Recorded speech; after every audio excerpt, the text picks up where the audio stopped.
Good evening, everyone. Welcome to the regular meeting of District of Squamish for May 7th. We are meeting tonight on the traditional territory of the Squamish Nation, Hatsqualin, Quistolikumus, Class Squamish, Oyomayo. I am looking forward to getting things underway. I spent my dinner hour reading Mayor for Day submissions, so I'm in a good mood. There's some funny ones in there. So motion to adopt the agenda. Moved by Councillor Herford, seconded by Councillor Stoner. All those in favor? Opposed? Motion carries. Any notice of motion, Council? Seeing none. We do have a proclamation request for National Missing Children's Month and Missing Children's Day.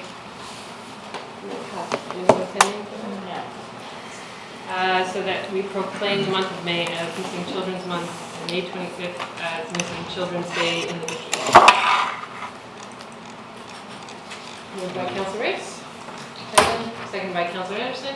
All those in favor? Opposed? Motion carries.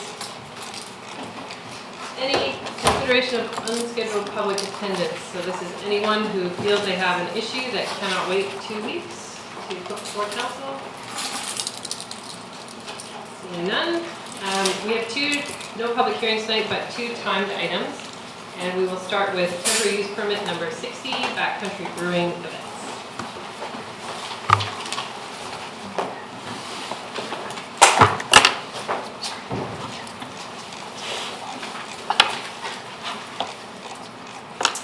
Good evening, Mayor and Council. My name is Carrie Hamilton. I'm a planner with the Community Planning and Infrastructure Department.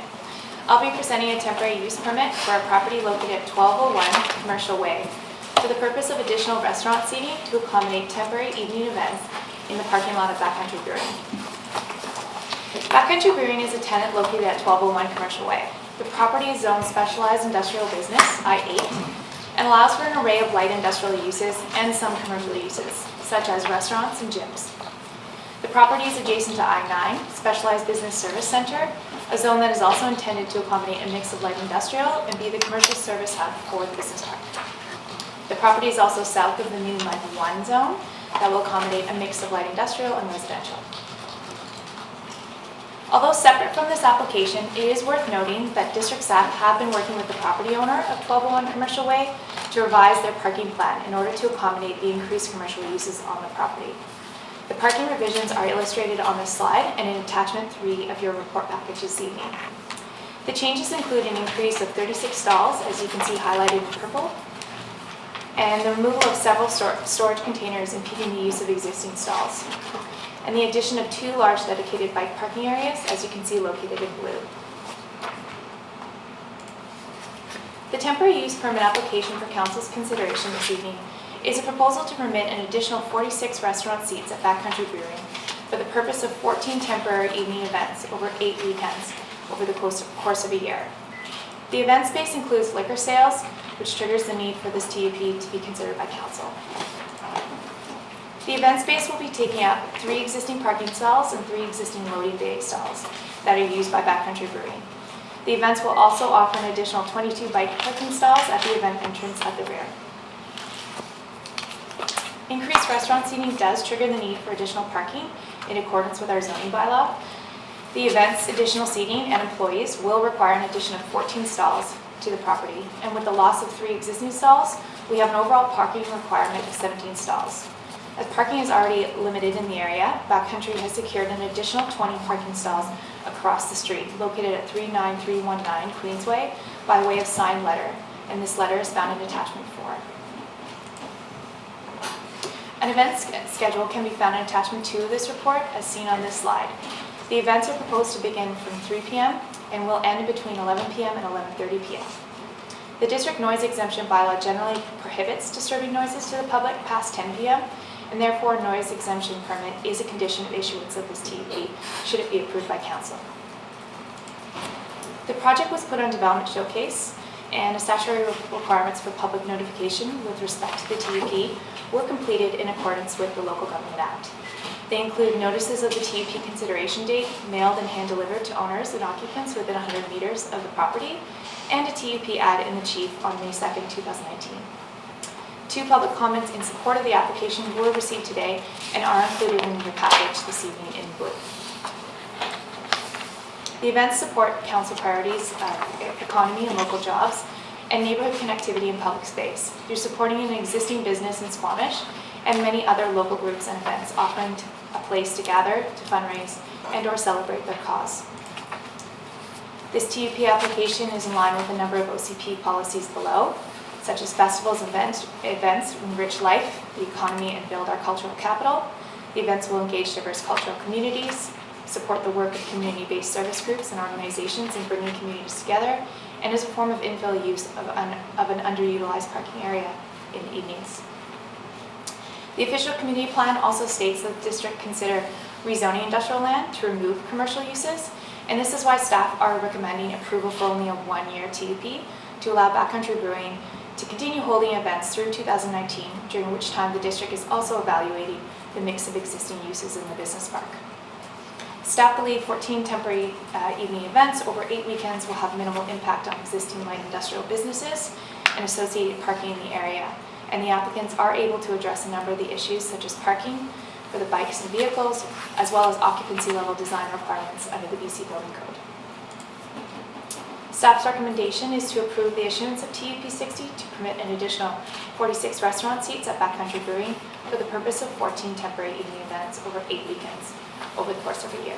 And it is subject to approval of the issuance of a noise exemption permit for temporary special events. Alternatively, council can not authorize TUP 60 and refer it back to staff. Thank you. There is an opportunity for the public to speak tonight, but I'll just see if there's any questions from council at this point. Councilor Fern? Yeah, thank you. I like that the additional parking is accounted for. How is that going to be engaged? Is that maybe something just could direct the staff that would have driven to work to park there specifically, or is there signage or maybe personnel out there directing people? I know humans just sort of go where they think they should. I don't know if there's anything specifically about that. Through you, Mayor, as part of the TUP permit, we did put a condition in there that they would have to put a signage on that property to direct people to that this would be event parking.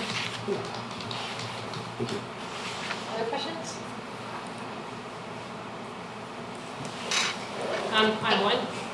Given the noise exemption for this TUP, if we start to get lots of complaints, I'm not sure if we would. It's quite a distance away from residential, but if we do, is there a way to remove that exemption or change that, or once it's in the TUP, it's in the TUP?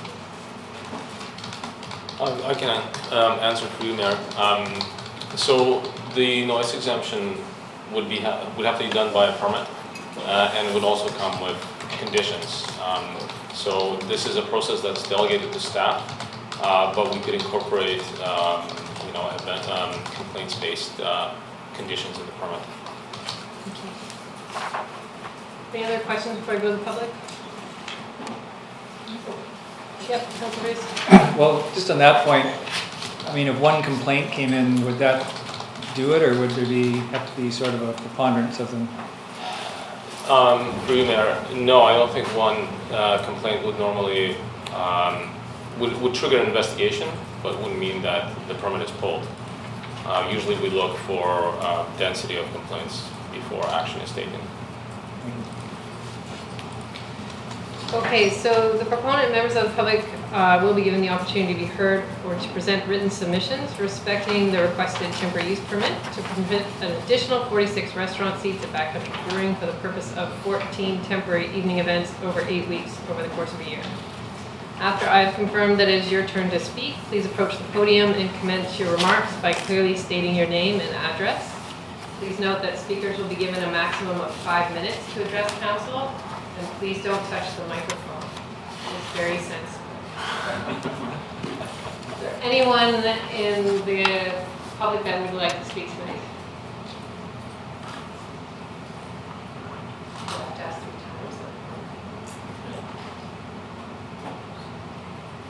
All right. Well, I'll say something real quick. All right, come forward. I have a few support letters as well that came in late, but we've got one from the So need BCAL your Trail. name and Oh, address. yes. Ben Reader and my address. 1201 Commercial Way, or my home address is Garibaldi Way. Thanks, Mr. Reader. Continue. All right, so first of all, thanks everybody for taking the time to listen to us and consider this TUP. We've worked quite hard at getting the parking spots, especially. So we're pretty pleased with getting that and getting through the rest of the proposal as well. We're pretty excited about having it all drawn out and being able to present it to you guys. So really quickly, I've got a support letter from the BC Ale Trail, which is part of Destination BC. I've got some copies I can distribute, but basically it's just saying that we are on the helping out with the BC Ale Trail, and we're definitely a good destination, bringing a lot of people to Squamish. And then the Air House, which is our closest neighbor, we also get them involved in the events as well. So they're just putting their support forward, and also the Steve Talk from the Kite Clash also wrote a nice little letter. We do an event with them. We've done it for the last 2 years, and it's just something nice that we can do to support the events in Squamish and be a venue where there's not too many venues around. And yeah, again, thanks a lot. That's about it for me. Anyone else in the gallery who wants to speak tonight? Seeing none, council, any last questions for staff?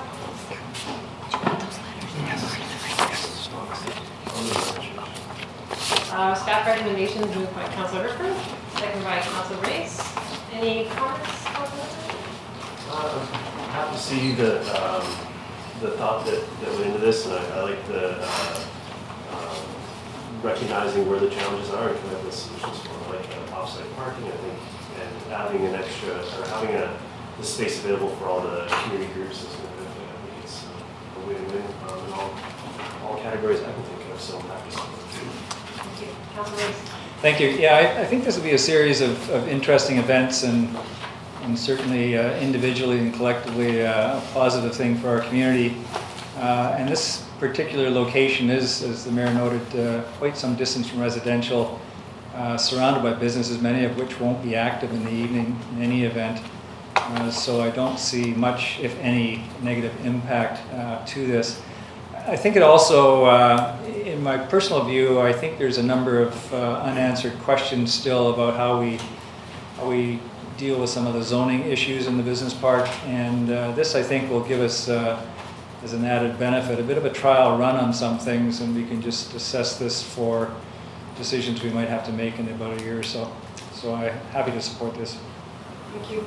Any other comments? Call the question. All those in favor? Opposed? Motion carries unanimously. Thanks. Next up is development permit number 445-38459 Buckley Avenue. This is a Arbutus Grove 2.0. Council, there will be an opportunity for the public to speak because this is a DP with variances. So we'll do the staff report, ask council if they have any questions, and then we'll vote to go.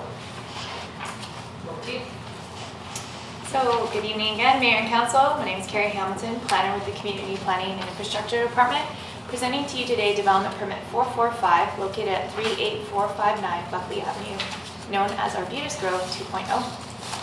The site is located in Denville neighborhood and outlined in yellow on this map.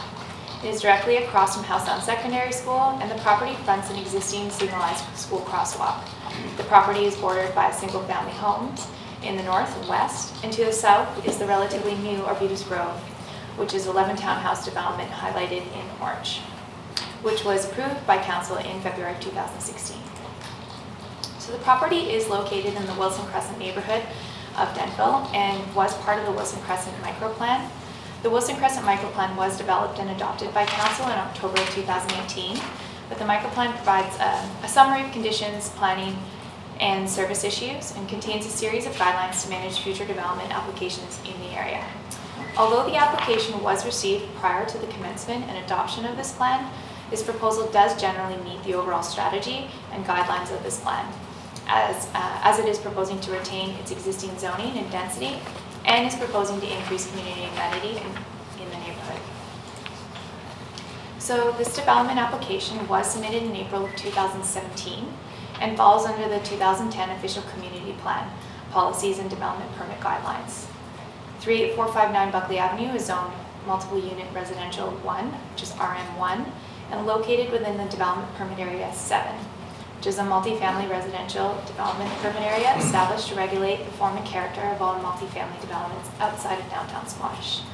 The property is within a flood-hazard area. So this development permit first came to council for consideration on November 7, 2017, under the name Sitka Lane.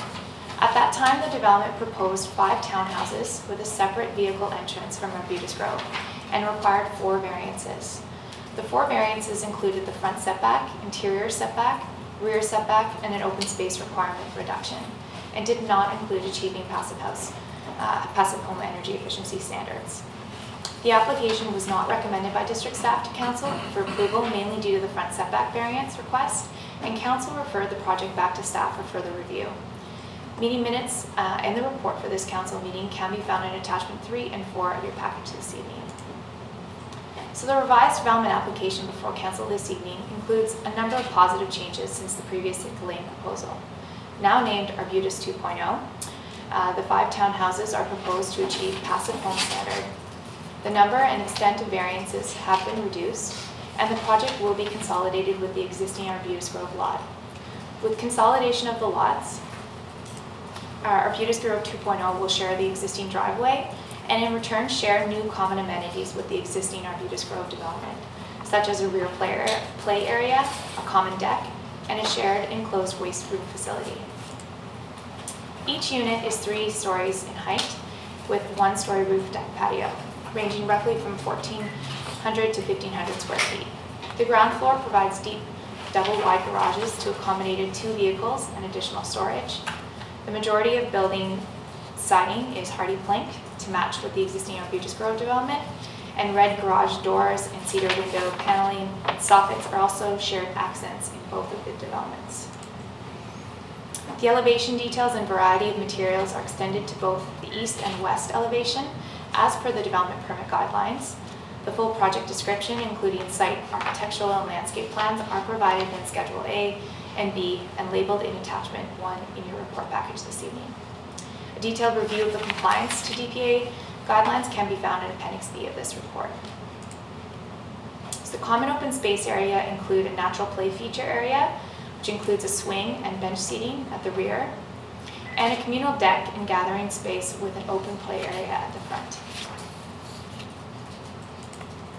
A shadow study is also included in the architectural package and shows that shading of the adjacent north lot will occur 3 out of the 9 shadow study times, and most of them in the winter. You can see those in the red squared.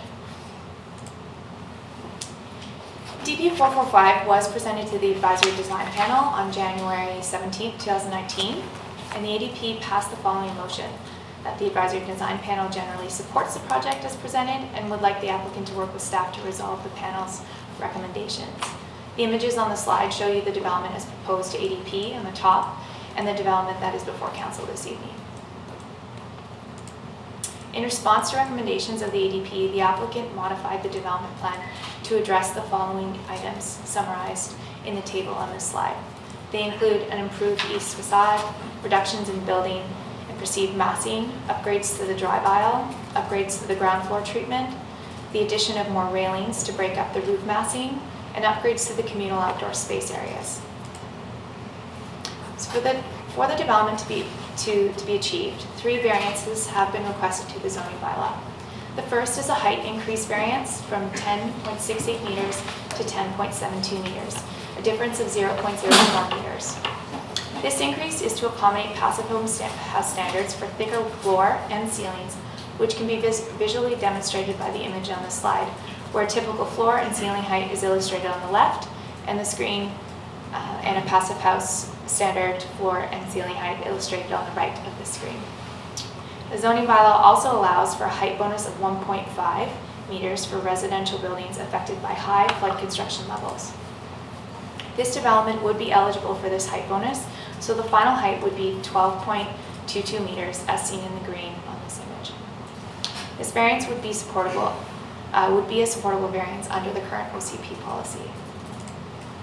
The rear setback is requested to reduce from 9.15 meters to 8.75 meters, a difference of 0.4 meters, and is also a reduction to accommodate passive house standard bigger wall systems. This variance would also be a supportable variance under the current OCP policy. Finally, the front setback is requested to be reduced from 7.62 meters to 6.92 meters, a difference of 0.7 meters. This variance is also due to thicker wall systems to achieve passive house standards, but is also partly due to the irregular shaped lot with the reduction required for the corner of the building. As such, the variance requested incorporates the corner wall system and is extended to slightly increase the upper deck and waste room facility. The variance for the corner of the building would be supportable variance under OCP policy. Passive houses are designed to minimize heat loss, which informs this development's boxy design. Development permit area guidelines specifically call for townhouses to articulate individual units, which is counter to passive house form.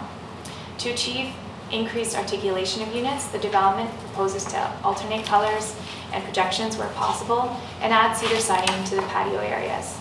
The new 2018 official community plan allows for more flexibility when evaluating Step 5 building against DPA guidelines.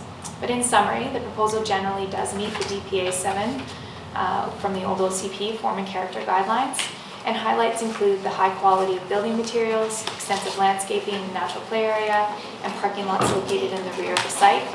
It partially meets guidelines as the development has distinct addresses but shared entranceways, and because they are proposing flat roofs and an entrance cannot be fully achieved from Buckley. DP 445 project was posted at the district's development showcase. No requests for a public information meeting were received within the 21 days when it was initially posted. However, 14 requests were made prior, so no public information meeting was hosted at that time. Variances notice have been sent to residents within 100 meters of the property as per legislative requirement. One comment has been received regarding the revised application, and one more comment has been received after the report was published and is a part of your package today in blue.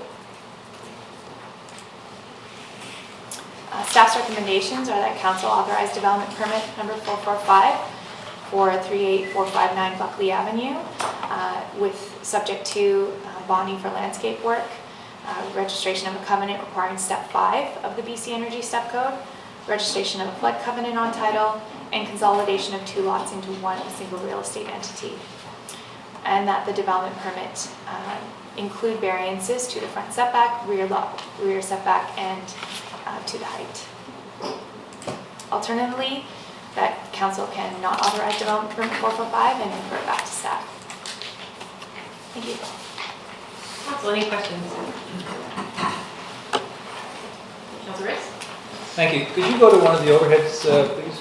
Just the second proposal, the recent proposal? As in like the site plan?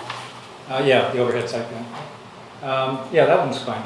So the part at the end, on just underneath the word site plan, which is shaded green, those are the backyards of somebody's houses adjoining. Are those actually considered part of the development? They're not. The development actually stops at that shared play area when you're going from the road to the west? Right, okay. Thank you. Councilor French?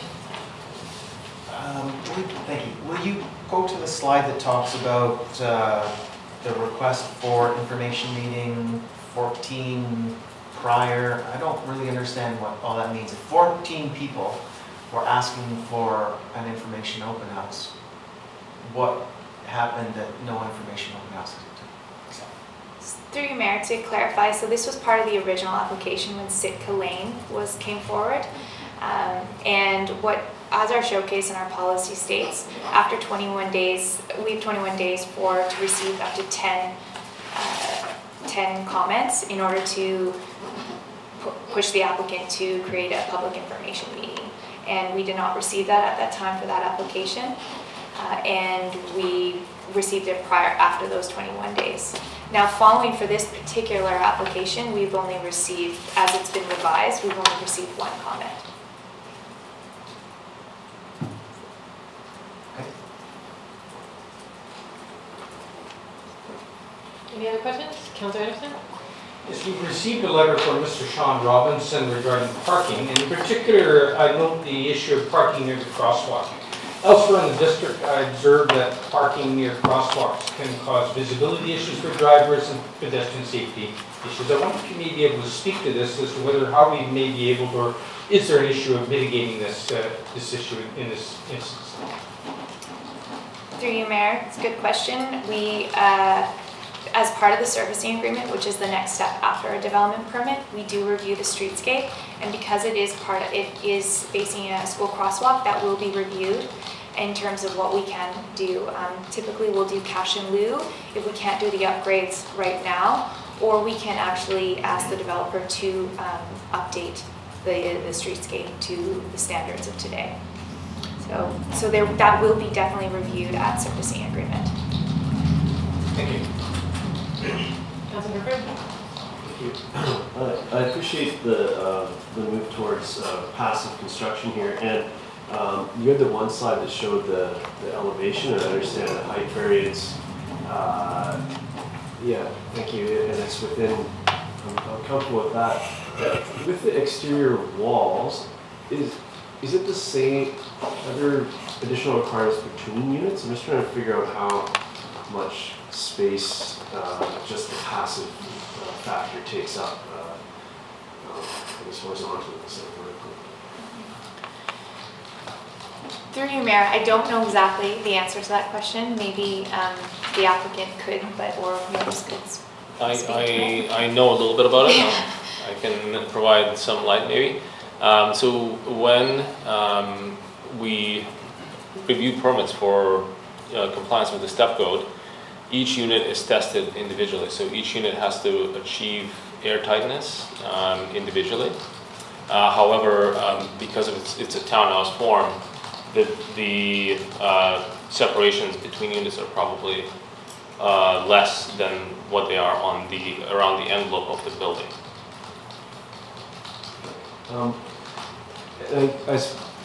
The next question is more of in general. If you were this all seems reasonable to me given the step code and the passive standard. If we were starting from a passive standard as an expectation, then it would fall as far as, which is where my mind is, this all falls within what that box would be. But what I'm hearing from the public is the variances for everything seems to get everyone's, get a lot of people sort of nervous about what it is that we're varying. So any thought of us policy starting from that passive standard to avoid the, so that passive is the path of least resistance rather than more resistance, which seems to be where we are currently? So we're a little off topic, but I'll let you answer the question briefly. Related Okay. So through you, Mayor, we do have policy in our new OCP that does support not having to go through the full variance process to accommodate these passive house variances. In the meantime, to accommodate this discrepancy that happens. So this is under the current or the old OCP policy. So we are going through the full variance process for this. But under the new OCP, any new property that comes forward with these similar variances will, there's policies to support it without having to do notification.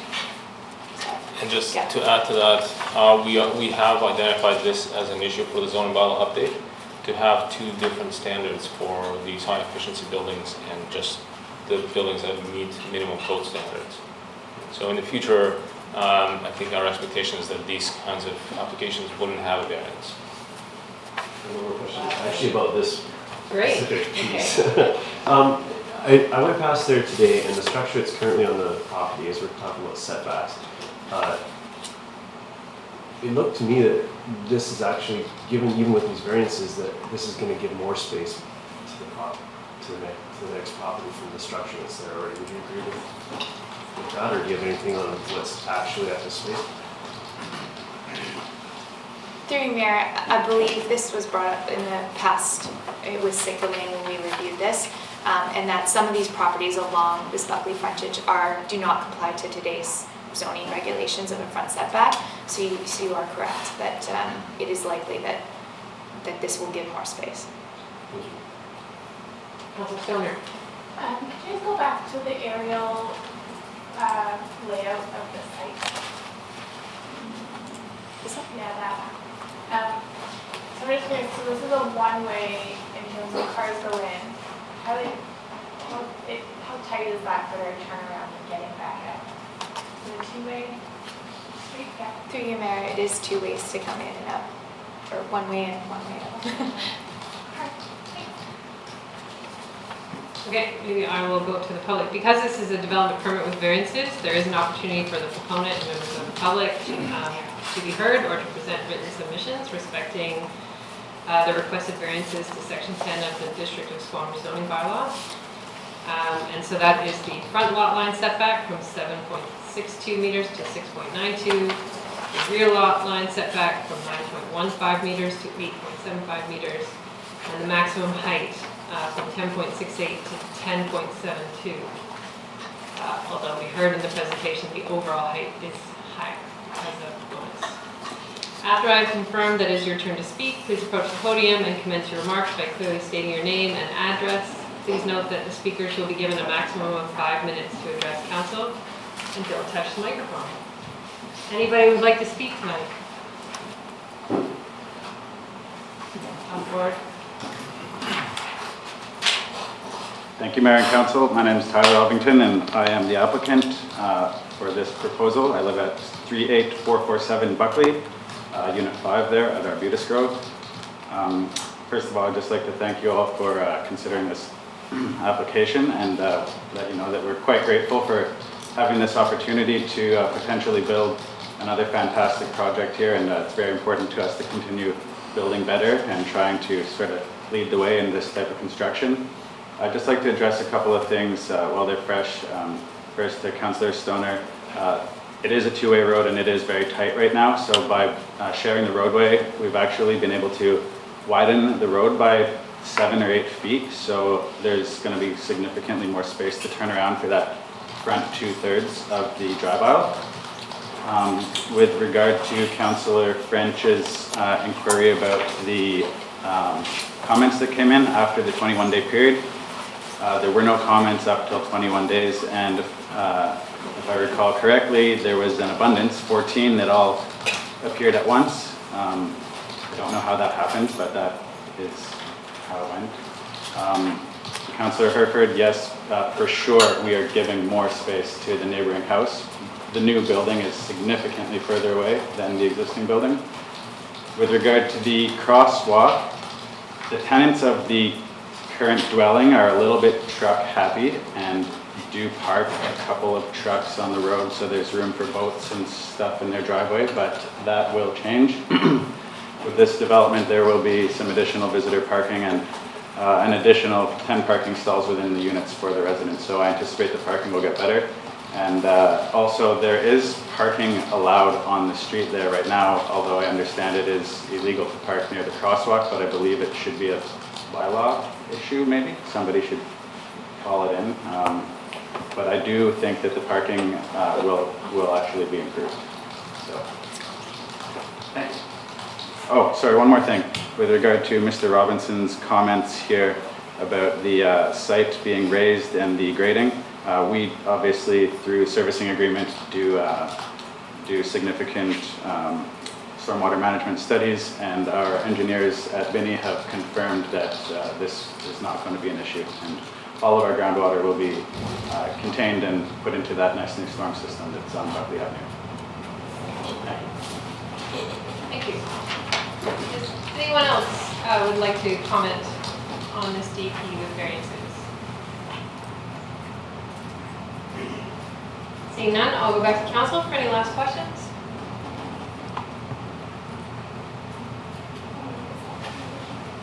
Staff recommendations moved by Councillor Stoner, seconded by Councillor Herford. Would you like to speak to that? I've said it previously, I very much appreciate the efforts of the proponent to try and build to better standards, better energy efficiency standards. I think it's what we need to see is movement towards that 5 energy code voluntarily. So I am supportive of these variances in order to allow for that sort of building in our community. Do you want to speak? Yeah, I have a similar view. I see that these variances wouldn't be mandatory to achieve the building or the development without going to that level of passive homes. So I'm happy to accommodate that, and I think it'll be a nice addition to the area and actually resolve a few problems with parking on the streets and there. So I think it's happy to support. Councillor French? Thank you. I too will highlight the step 5. It's the way our world is going. It just makes sense to have all of our buildings as energy efficient as what we strive for at step 5. I also acknowledge the parking strategy in this development. 2 parking spaces inside the units with additional storage space. I just hope that ultimately the people who inhabit these 5 units, if they own 2 vehicles, actually park them in those 2 spots.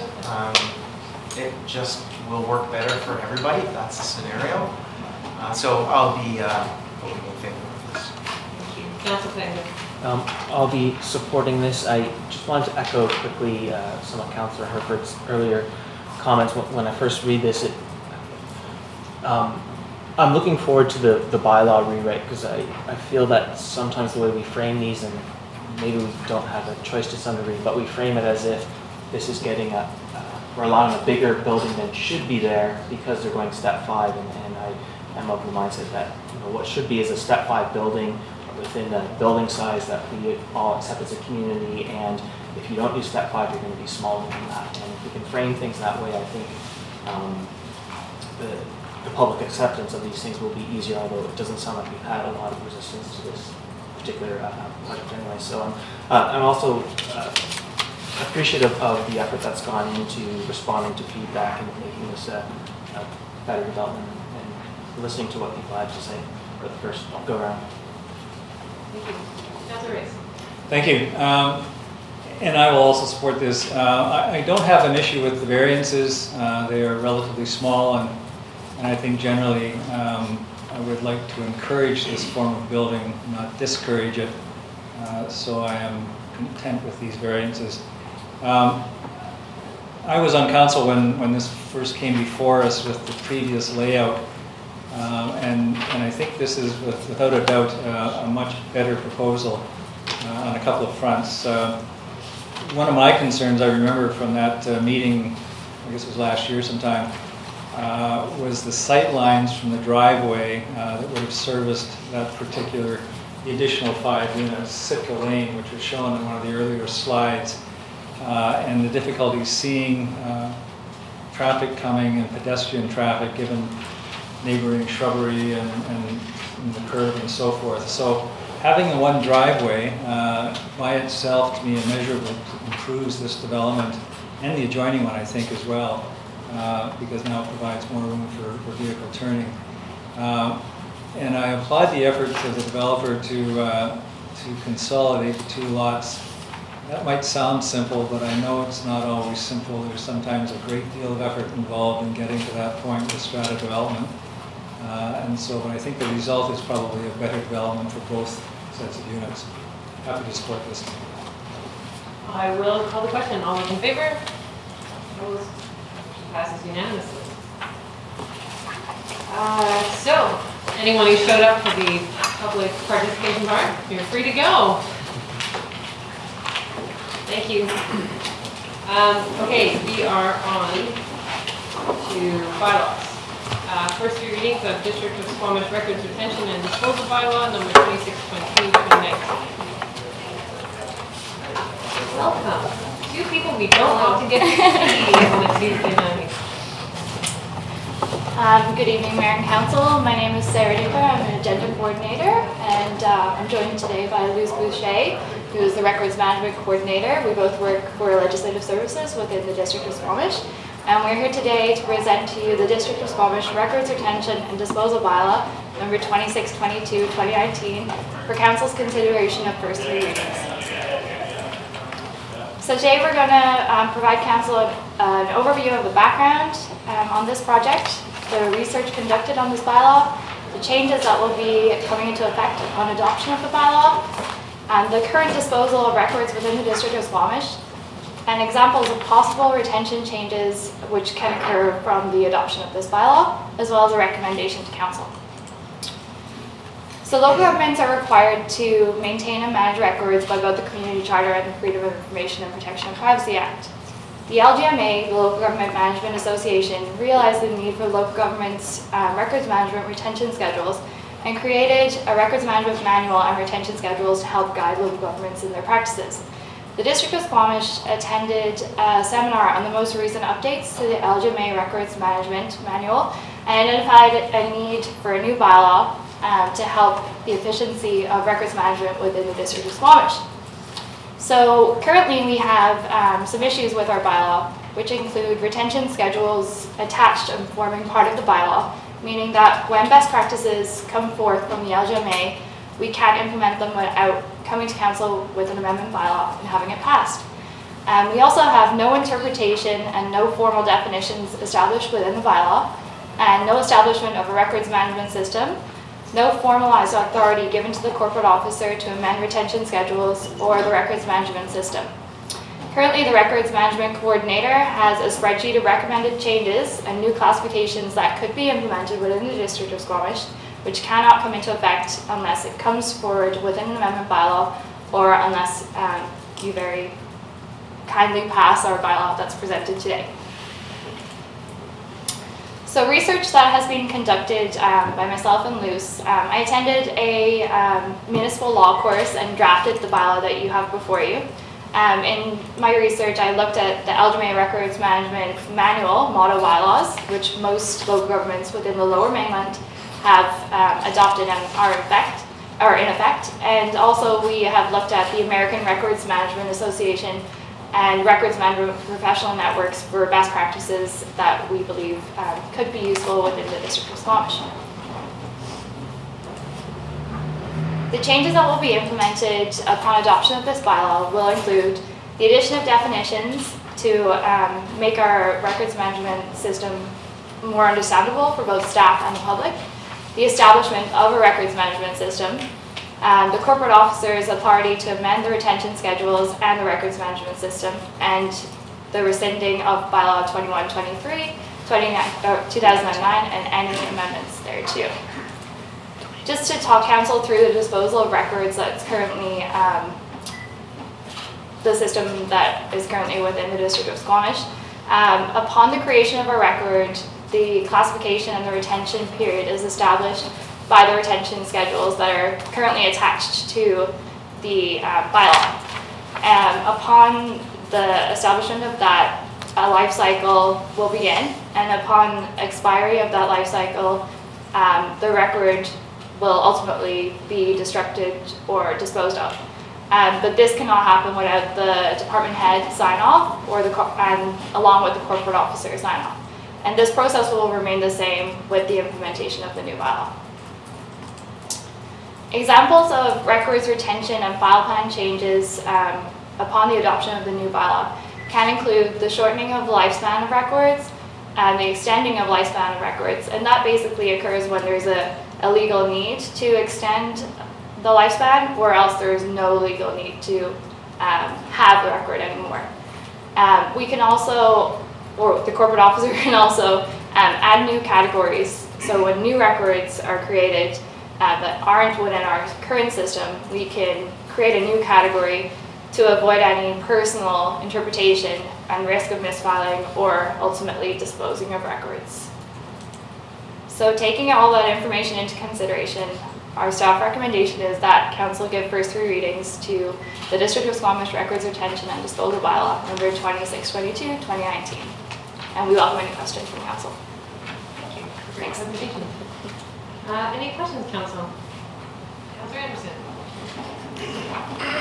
I note that the criteria that are the focus in this recommended bylaw are legal and financial obligations. Mm-hmm. I was recently visiting the North Vancouver Archives, which is a shared facility between the district and the city and local heritage organizations. and they just received a number of records from the fire department, and which were of unexpected value today because they're a history of the built environment. My question is, and you have indicated that there's some flexibility within the bylaw that certain other criteria could be added. But my specific question is, in your perusal of other model legislation, do you find other values identified, such as heritage, in a bylaw like this? I've never seen any mention of heritage in a bylaw, actually. So it could be eventually added, thinking, yeah. But I've never seen that before. I see.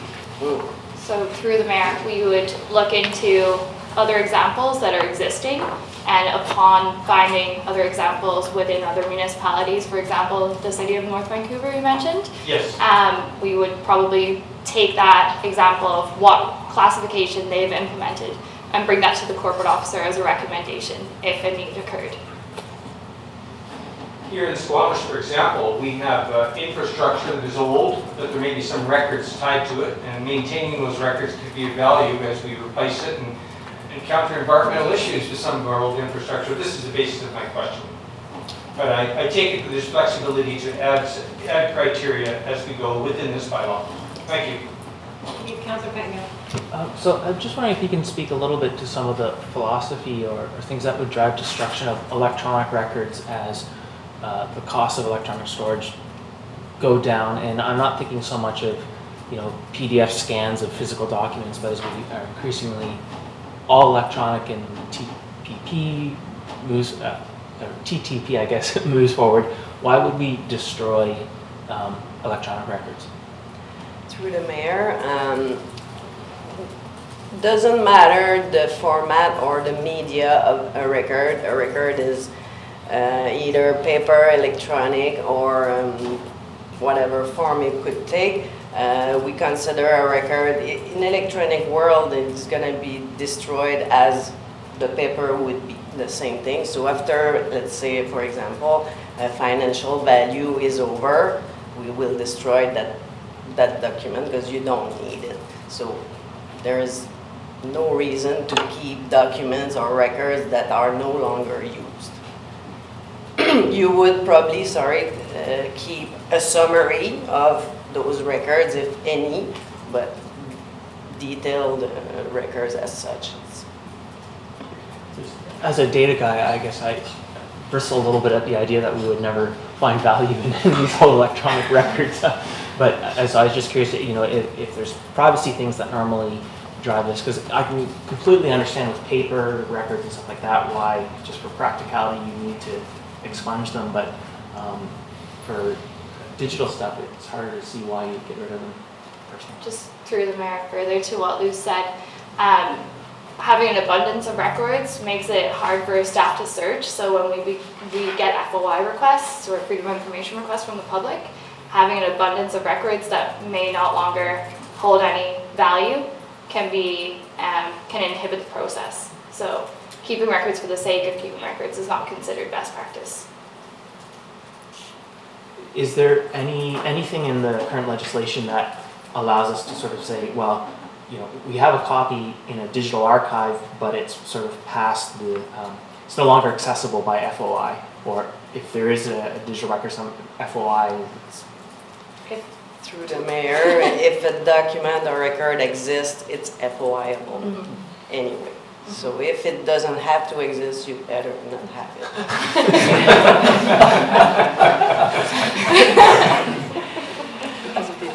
So I think we can all guess that Councillor Pettingill might have a digital recording from it. Thank you for your questions. Any other questions, Councillor? Okay, I'll go over here and then back over this one. Councillor Stoner. Under the interpretation of record, the final sentence in the bylaw says, it does not include a computer program or any other mechanism that produces record. Can you just speak to Let me find it. that? Saw it too. What's under Here. section 2? So through the mayor, a computer program as such is not a record because it's where you input your data. Data is a record, but the program that's processing it is not a record as such. You can extract data, so you can produce records out of it, but it's not a record as such. So a report that was generated through a computer program would be the record? Yeah. So it's the report, not the program? Exactly, and through the mayor, let's say mechanism that produces records, Word is not a record, it's what helps you create the programs. Thank you. That's the explanation. Councilor Rayson, Councilor Hooper. Thank you. There was actually no records retention schedule attached to the bylaw. Was that intentional or is it? Through the mayor. I believe at the time that was best practice, but upon new recommendations coming forth through the LGMA more frequently and more new classifications of records being established more frequently, it's now the best practice not to have that attached for the purpose of being able to amend the retention schedules with best practices. So we haven't amended this bylaw in a number of years and it's currently outdated and we're currently operating in an outdated retention schedules. So it just increases the efficiency having it removed and the corporate officer will ultimately sign off on any changes to the retention schedules. Does that answer your question? Yeah, I think so. So going forward then, there would be a schedule with times, years for certain types of records. That I take it is dictated and would be updated by best management practices. That's the guiding principle. Yes. There is no legislation that's specific to this. Through the mayor, there may be legislation that requires us to keep certain records, for example, like financial records or legal records or HR records, but that would come through the LGMA records management retention schedules best practices. They're usually in line with the current legislation. So the best practices, the LGMA retention schedules may have an update if legislation changes. And do those include dictates from MIA, Municipal Insurance Agency?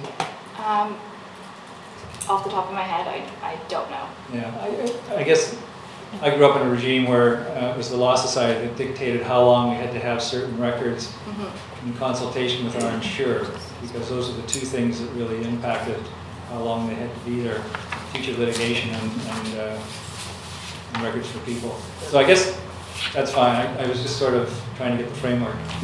Well, if I may, through the mayor, add something, we have different acts and laws and regulation that manage certain types of documents. Here I have the Information Management Act that says such document could. There is also the BC Limitation Act that could tell you, well, you need to keep such document for 20 years. There is the Income Tax Circular that says taxes, it's minimum 7 years. So certain regulation will come and bump maybe something that we thought would be the best, but we need to follow the rules and the laws.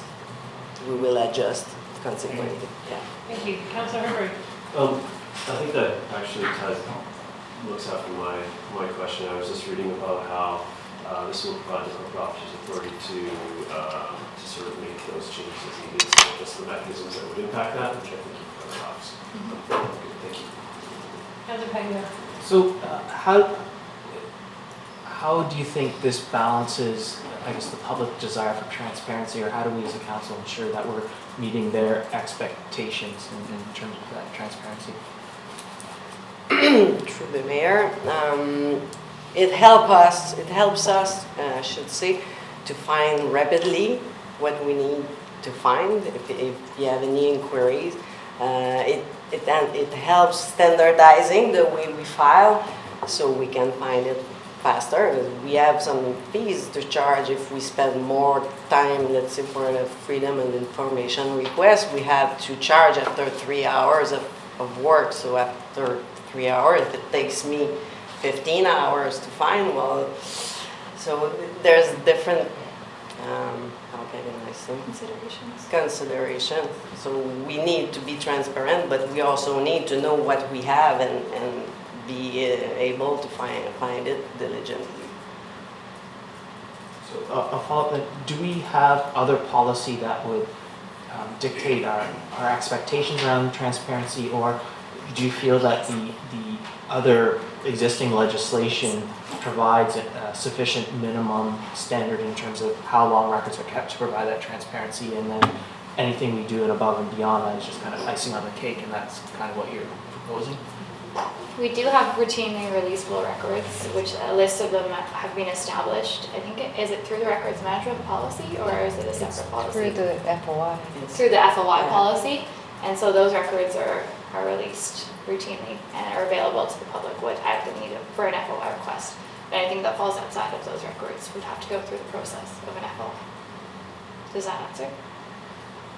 I think so. Just one more, which you sparked. So we're holding our minutes online.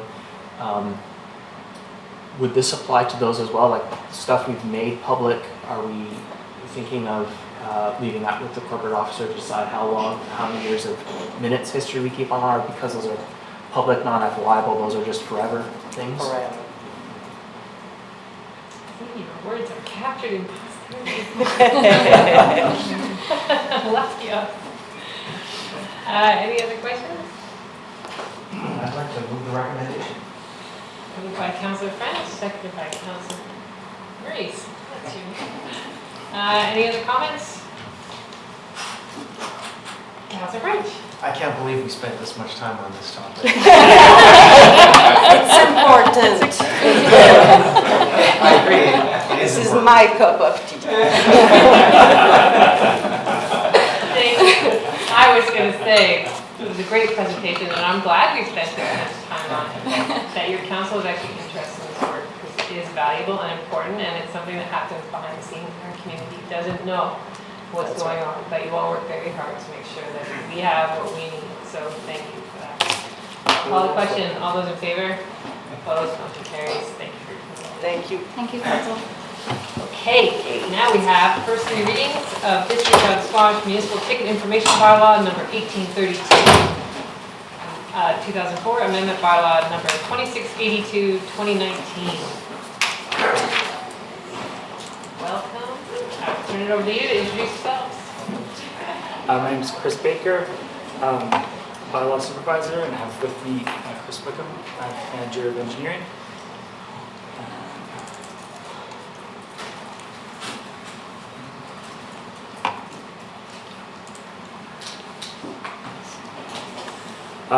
So we've already come to Committee of the Whole with the same issue. We're updating the ticketing bylaws.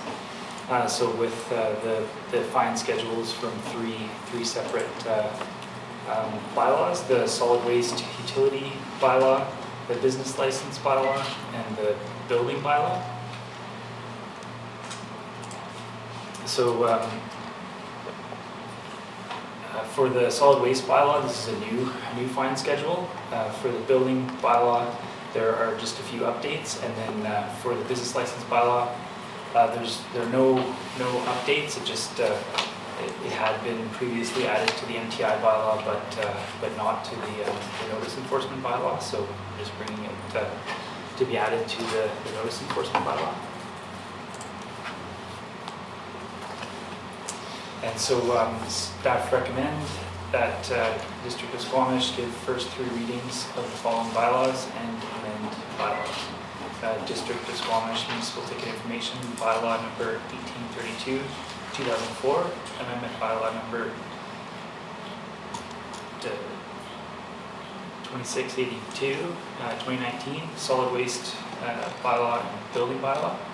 District of Squamish Notice Enforcement Bylaw number 2418, 2015, Amendment Bylaw number 2683, 2019, Solid Waste Bylaw, Business License Bylaw, and Building Bylaw. And are there any questions? Thank you, Mr. Baker. So, Council, I guess we were doing items 2 and 3 with that presentation. I didn't introduce it properly, correct? Yes. Yes. Any questions on either of those? Councillor Soni. I think this came up last time we talked about this, but can you remind me why the numbers in the MTI, the fines in the MTI are different than those in the enforcement bylaw? So there are two different ticketing systems. They have different maximums. So the maximum in the notice enforcement system is 500, and then MTI is 1,000. And there's different, the standards of evidence are different. The notice enforcement tickets can be disputed locally. We have an adjudicator that will come here and hear disputes, and then the other system we have to go to North Vancouver. So I think the differences are just proportional to those maximums. Is that meant? Stretching. Councillor Pettier? One thing I forgot to say, sorry, is for the most part, the notice enforcement bylaw, those are the only tickets that we're writing. The MTI system it takes a lot more time with going to North Vancouver, and the reason why the second system was created was to alleviate some pressure on the courts. So that's the ticketing system that's most used. The other one still exists though, because not every municipality in the province has adopted the new system, so both still exist. So just with the two systems, can you clarify, is it depending then if there's a complaint, depends on who shows up at your door, which system you'll be in, or the bylaw officer chooses, or you go on the first one, if that doesn't work, then you fall into the second one, or So generally, it would always be the notice enforcement. Those tickets will be, for the most part, those are the ones that are going to be used, just because of they're easier to deal with disputes, and it's just they can be mailed as well. They don't have to be given in person. Just the other system, just it still exists. We still have that option, but the preference would generally always be for to write the bylaw notice tickets. So just for clarification then, it's essentially up to the discretion of the bylaw officer who's writing a ticket to decide which system, and for just all sorts of reasons, they're going to pick the first one you mentioned, and we have to pass both bylaws because this other one still exists, even though we don't use it anymore. Through the chair. That's correct. There could be a reason to still write an MTI depending on the situation, but I'd say the newer system is much preferred. Any other questions? Seeing none, we have to move these one at a time, so does anybody want to move bylaw number 2682, 2019? Moved by Councillor Stoner, seconded by Councillor French. Any other comments? Call the question, all those in favor? Opposed, motion carries. I would like to move bylaw number 2683, 2019. Moved by Councillor French, seconded by Councillor Stoner. Call the question, all those in favor? Opposed, motion carries. Thank you. Okay, we have a whole bunch of bylaws to review. So, looking for someone to move adoption of District of Squamish property tax rate bylaw number 2674, 2019. Moved by Councillor Race, seconded by Councillor Stoner. All those in favor? Opposed, motion carries. Next is District of Squamish Officer and Delegation Bylaw number 2661, 2019, be adopted. Moved by Councillor Anderson, seconded by Councillor French. All those in favor? Opposed, motion carries. Next up is the District of Squamish Land Development Procedures Bylaw number 2632, 2018, be adopted. Moved by Councillor Stoner, seconded by Councillor Race. All those in, why does someone say 2018? Well, we started. When I started? Yeah, that's from the bylaws issue. All those in favor? Opposed, motion carries. District of Squamish, fees and charges bylaw. number 2012-2017, amendment bylaw number 2665-2019, be adopted, moved by Councillor Anderson, seconded by Councillor French. All those in favor? Opposed? Motion carries. District of Squamish Revenue Anticipation Borrowing Bylaw number 2677-2019 be adopted. Moved by Councillor Ray, seconded by Councillor Stoner. All those in favor? Opposed? Motion carries. And finally, District of Squamish Fees and Charges Bylaw number 2007 Amendment Bylaw, bulk water and sewage shipping rates number 2678-2019 be adopted. By Councillor Anderson, seconded by Councillor Herford. All those in favor? Opposed? Motion carries. Okay. Next up, staff reports, community planning and infrastructure. So the first one is a free summer weekend transit service. Kind of wish I had an award for transit champions. I don't, so let's just have the conversation. Well, I am not transit champion. I think Dora is absolutely the transit champion, and I'm just presenting on her behalf this excellent work that she has done with Kirby from Sea to Sky Gondola, who's sitting in the audience here today. So it Over here, you're trying to pick me out in the audience. He's the handsome gentleman in the back. So essentially, what's transpired is there was a fair review that council asked staff to do to look at ways to promote transit within the district. And at a meeting in March, council asked staff to go away and look at what about just free weekends. I think a lot of businesses use freebies as an entry, and transit's not different. So as a marketing tool, what if we got people used to being on the buses on the weekend? And so we had our homework to go away and find out how much that would cost. The answer is that it doesn't cost us anything, but we lose revenue. We lose about $13,500 in revenue. And so around the time we'd figured that out, we're thinking about how to come back to council and let you guys know. Dora Gunn, our sustainability coordinator responsible for transit, was working with Sea to Sky Gondola on their support of the summer Route 5, which is the South Parks route, which last year Sea to Sky Gondola supported in two ways. They provided, I think, 100 passes for all of their staff, for their staff to use the bus service in the summer. And they also gave anybody who had an annual pass, gondola annual pass holder, free transit.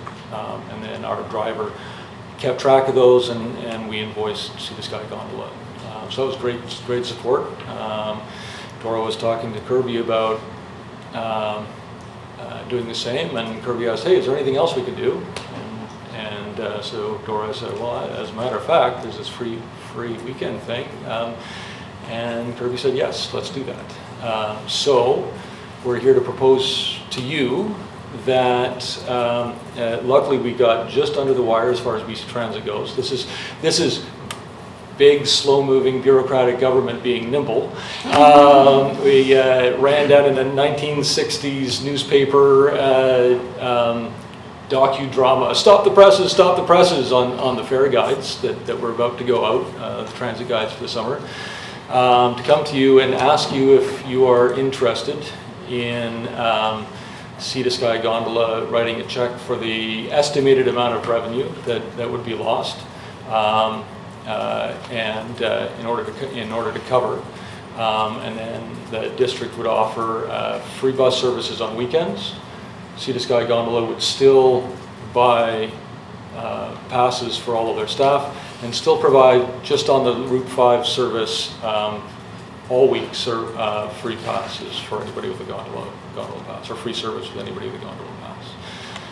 So we're here to ask for council's consideration of free weekend bus service under those parameters. Any questions? Oh no. Trick me there. Usually you're settling, and I got a question. This is really exciting, but the one question, do we have sufficient budget to market this and let people know this is happening? Because that seems that can sometimes be a stumbling block. So, do we need to be putting aside something to make sure people know this is on? Through the mayor, that's an excellent question. We do have an advertising budget, and we were planning to advertise the summer service anyway, so we can just piggyback on that essentially, and perhaps Sea to Sky Gondola would also like to get the word out as well, let people know the service they're doing to the community. And we think that's sufficient, just sort of piggybacking as opposed to it's worth investing in a big push to really drive transit use up, or? Through the mayor, yeah, that was our intention, to really push the service. So I think we have sufficient budget. I know we have sufficient budget to get the word out.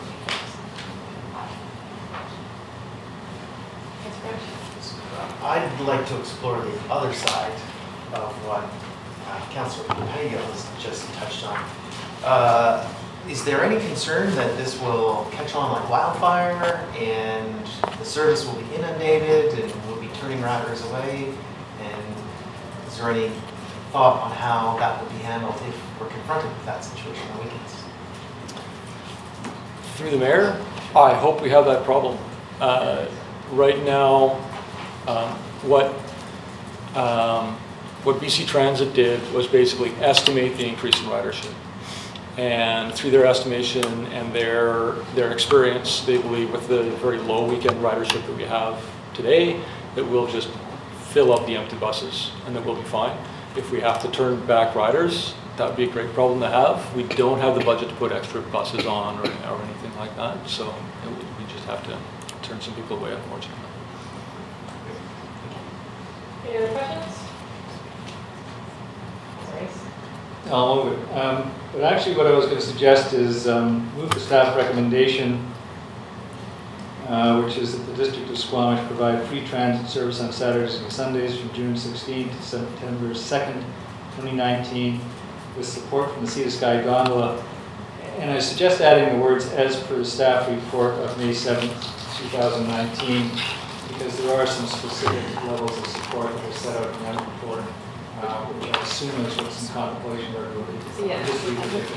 So the motion actually in the report is different than the motion on the agenda.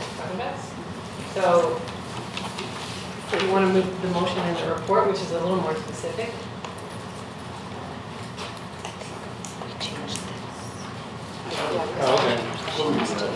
Okay, before we do that, I'm really excited about this all the way through. I'm just curious about the long weekend, which is only actually 2 or 3 days in there. Have you considered, I don't know, those long weekend things? It seems are like, we including the stat holiday for it would July be long? July, BC Day. I don't know if that hits Liberty or not. But would those Mondays be including that? If they could they be? I think they should be. I think they should be. I don't know the answer. I think that you can probably amend to say including the statutory holidays, if you like, just to be clear. I think that in the grand scheme of things, the budget implication would be nominal. Yes, I was. And the staff recommendation is in the board with. Well, I might hand it back to Councillor Race to. Can you capture that in your motion? To include the stat holidays. Okay. We can do it. So the motion then would be that the District of Squamish provide free transit service on Saturdays and Sundays and statutory holidays from June 16th to December 2nd, 2019, subject to execution of agreements for financial support from the Sea to Sky Gondola. And then I was going to add the words consistent with that noted in the staff report of May 7th, 2019, just so there's a little bit of clarity. Is that captured? Anyone want to second that? Seconded by Councillor Stoner. We're going to speak with Councillor Race. Sure. Well, I think this is great, and I'm grateful to Kirby and the gondola staff and the gondola company for providing this this support. It is significant, but I think it's part of the southern route. We've had a lot of conversations around it. I think we want to drive the culture that uses the bus, and this goes a long way towards that. happy to support that. I just wanted to add a little bit of specificity. That's the one, to the motion, just so we're clear, if anybody looks at it 50 years from now, what type of support we were talking about. These minutes are going to be around forever. Councilor Herbert, then Councilor Frank. Thank you. Yeah, I'd just like to echo that sentiment. Really, the level of support from CC Gondola is amazing, and I think really sets a standard for how business can interact with us here at the district. And I really look forward to seeing sort of the effects of this going forward. I think it's going to be a nice addition to summer in Squamish. Councilor French. Thanks. I see no downside. Thank you to all involved for looking outside the box and inside the box for what works and I think what makes sense. And it's my hope that maybe one of the outcomes of this will be people who don't usually ride the bus will take advantage of the weekend service and then find themselves purchasing a pass and using the bus outside of the summer season, basically creating new riders for our system. I hope that's a spin-off. Thank you. Councilor Stoner. I agree that this is super exciting. I think one of the most exciting pieces for me is that in the March meeting we considered what the impacts of just taking away the bus fares were going to be on the system and ridership more generally, and I think that this provides a really interesting kind of pilot project for that. So thanks to staff and to the City Sky Gondola for providing us that opportunity to see what this will do for ridership. Thank you. I'm very excited. Thank you, Kirby, for working with our staff on this. We extended free service to 12 and unders to create that next generation of riders. Now their parents get to experience what the bus is like. I think, a couple of weeks ago I must have signed 80 special event permits, and most of those happen on the weekend. And I'm hoping our citizens take advantage of this to not drive downtown to all these great events, but actually take the bus. It will make our downtown much more pedestrian friendly and walkable.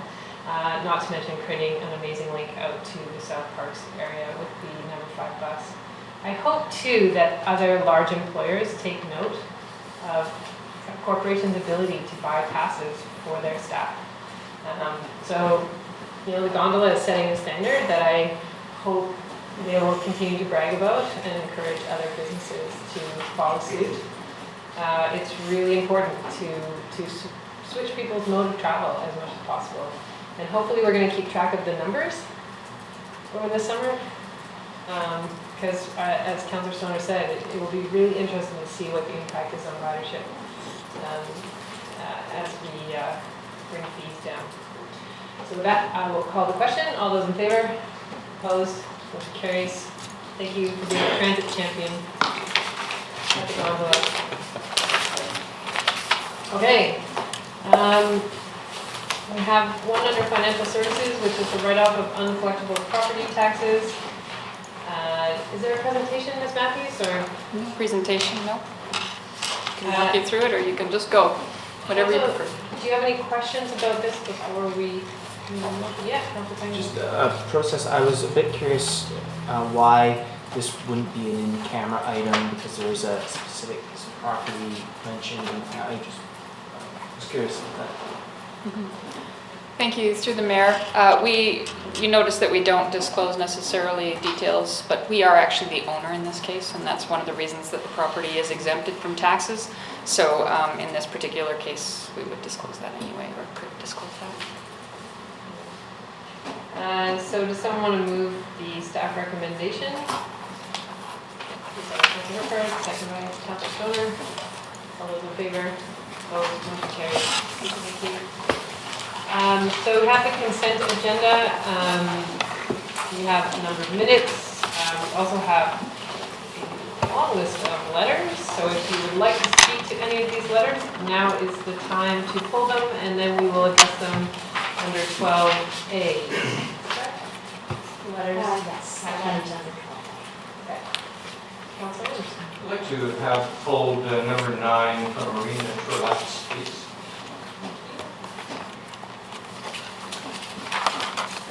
Byfield. Number 12, the CN Railway.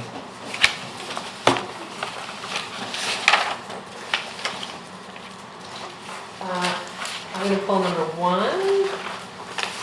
Councilor Stoner? Number 6.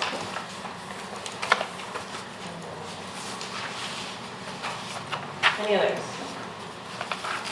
Councilor French? I don't want to pull it, but I do want to acknowledge that Jennifer Farsted's name is spelled incorrectly. And I apologize to Jennifer for that. It's Farstad, not Farstad. We will make that adjustment. Okay, if we're not pulling any more letters, there's also a staff update in there on the BC Rural Dividend Fund.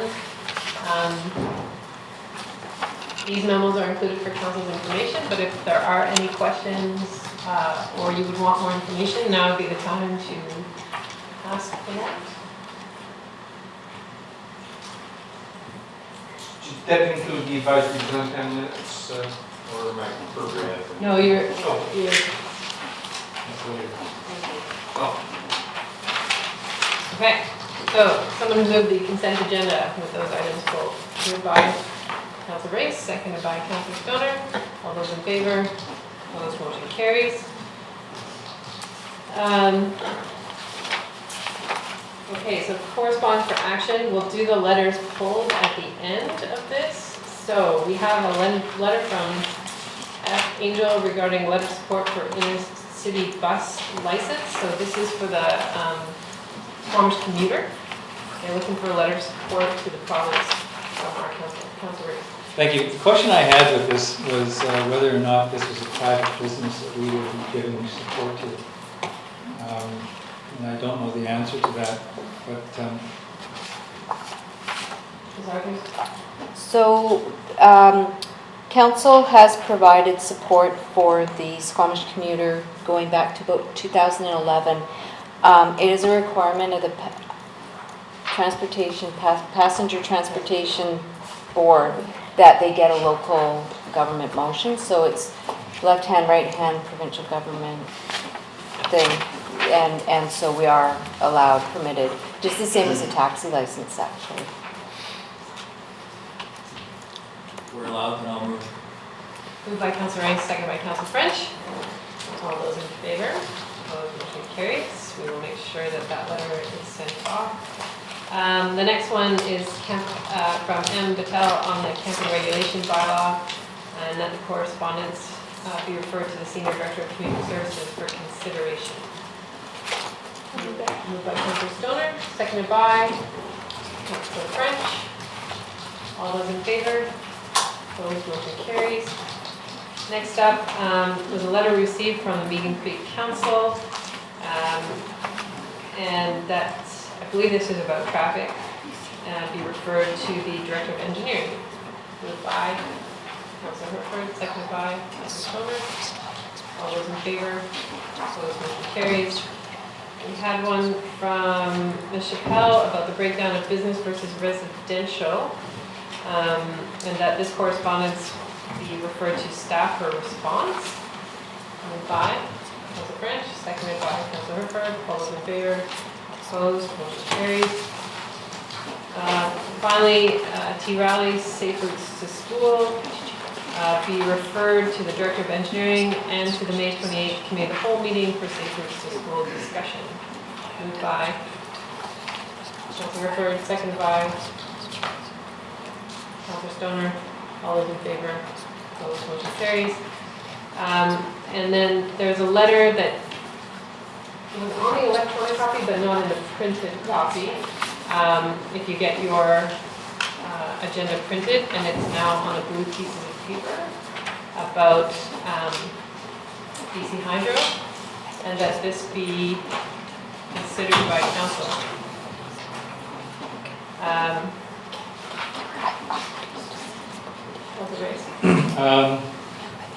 I'll move we refer to staff for response, and I'll speak to that in a second.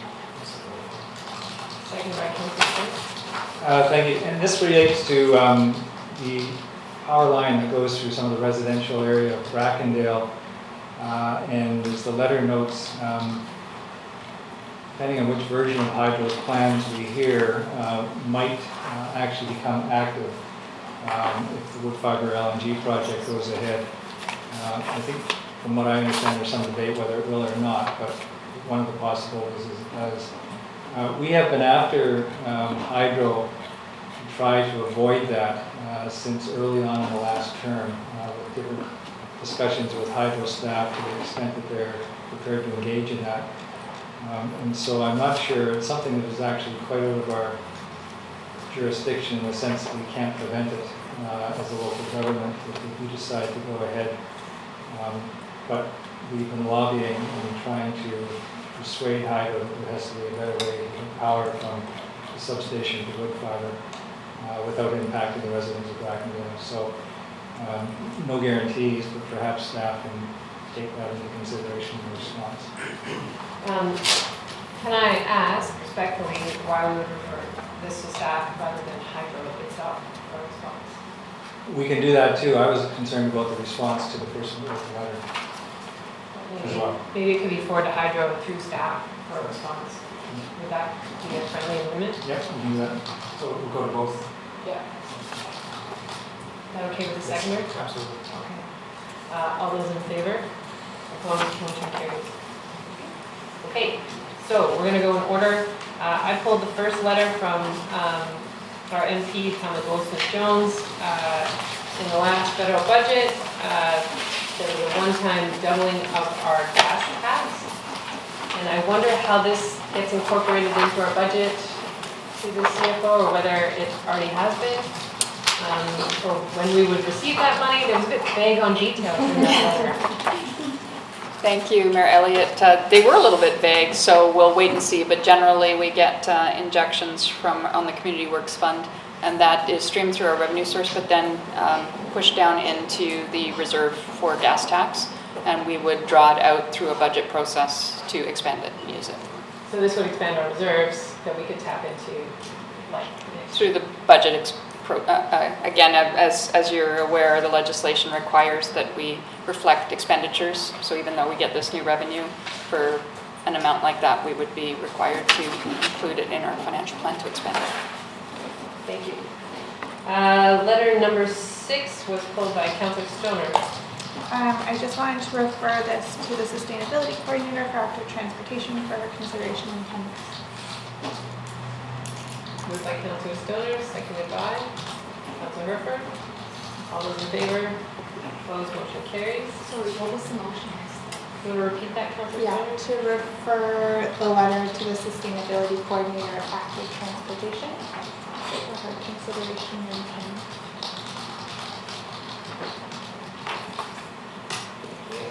Letter 9 was pulled by Councillor Anderson. Yes, I'd like to refer this letter specifically to operations. They may be able to best advise on some strategy here. A community group has been involved in cleaning up this slough once or twice a year over the last decade. And the reason for that is that it's a salmon stream. And with the major investment by CN through that program 10 years ago, there's pink salmon coming through here, and probably other species of fry as well. So for that reason, Squamish Street Keepers have been very active in this area, and this has been a persistent problem between the northwest corner of Wilson Crescent and the waste bins adjacent Edgewater Place that are referred to in the letter. Perhaps operations can explore fencing, but certainly some communications with a representative of the Edgewater Place, whether a manager or caretaker. Through staff, is operations the only, should we look at bylaw as well, or is operations truly like to address this issue? I wouldn't imagine bylaw would be inappropriate. Mayor Elliott, through you, if you refer generally to staff, then I'll work with staff to decide where the best course of action would take place. The reason I recommended operations in that and some fencing be looked at is that the problem isn't only associated with Edgewater Place and the people residing at Edgewater Place. The carts, and there are regularly anywhere from 1 to 2 dozen, are likely left by people that are camping and using a trail adjacent. So for that reason, bylaw wouldn't perhaps be sufficient, but that'd be at the discretion of us. Thank you. So the letter B referred to, are you okay with it saying staff? Just Yes. Staff. Moved by Councillor Anderson, seconded by Councillor French. All those in favor? Opposed? Motion carries. And then Councillor Pettengill pulled letter 12, which is CN right-of-way vegetation. Yeah, so I think I highlighted at the committee of the whole that the students at Cultural Journeys actually did some projects on this very topic and learned that it is quite an issue. So I'm glad to see that CN is taking action. A question though is, do we have any policy and would we even have jurisdiction in terms of their methodology and whether they use herbicide versus manually cutting around the tracks? I do not know the answer to that. Does staff have an idea? Previously, our public works staff and our public works director have had conversations with CN regarding their management program and aligning their corporate philosophies with our community philosophies, and they were told that they do what they do, and thank you for your inputs with this one. Friendly community response. It'd be interesting to determine if we pass bylaws that are bee friendly or, against certain products, whether that would have any impact. I'm not even sure that would, but you will see CN at pretty much all of our political conferences. Likely at the one that we're going to tomorrow. It's a great opportunity to ask that. Thanks for pulling that. Councilor French? Yeah, I'm just revisiting the letter, and it's interesting to note that there's not a specific, they don't specify how they control vegetation in this letter. And there's also a reference to check a website. They're specifically asking if we will help them spread the word by posting their notification on our website and putting up posters. Is that something we generally traditionally do, or does that require some additional something? I don't remember ever being asked this before. Not to say that we haven't, I don't remember seeing this type of a request on the agenda. Okay, so I'd like to move that we refer this to staff. To get more details? And determine whether we should fulfill their request of helping them spread the word. Moved by Councilor French. Anyone want to second it? Councilor Rice? All those in favor? Opposed? Motion carries. Okay. Approval of minutes. We have recommendation from Committee of the Whole on April 23rd that the district adopt the integrated stormwater management plan. Thanks, Kirby. Moved by Councilor Stoner, seconded by Councilor Grace. You want to speak to it? Anyone? Councilor A Anderson? correction to offer for the same use. Dr. Kruger? Wait. So those would have been in the consent agenda? They were in the consent agenda. Oh, I see. What do we do now? Well, I guess we keep them separate. Yeah. Is the correction material the No, it's not. understanding of the minutes? Okay. Councilor Ritz. Well, I will speak to this. Great. I spoke to this in the forum actually. And one of the remarkable things about this particular plan is that it values our natural assets and even puts a dollar figure on them. And so when we're faced with a decision whether to build new infrastructure or to try to use natural assets to control stormwater, such as wetlands or forested areas and the like, we have something we can really make a decision with. So it was quite, I thought, quite remarkable from that aspect alone. Thank you. I'll call the question. All those in favor? Opposed? Motion carries.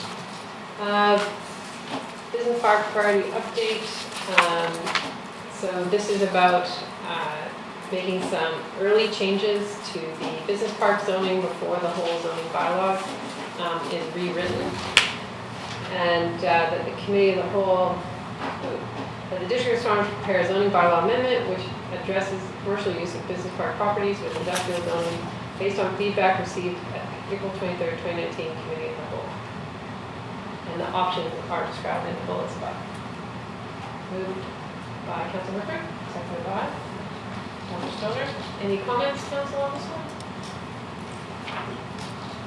Councilor Stoner? Yeah, as we discussed at the committee of the whole, I think we know that this is an imperfect temporary solution, but it's going to buy us the time we need to have a more fulsome discussion with the community about the future of the business park. And I look forward to doing that through the zoning bylaw. Thank you. Councilor Beckman?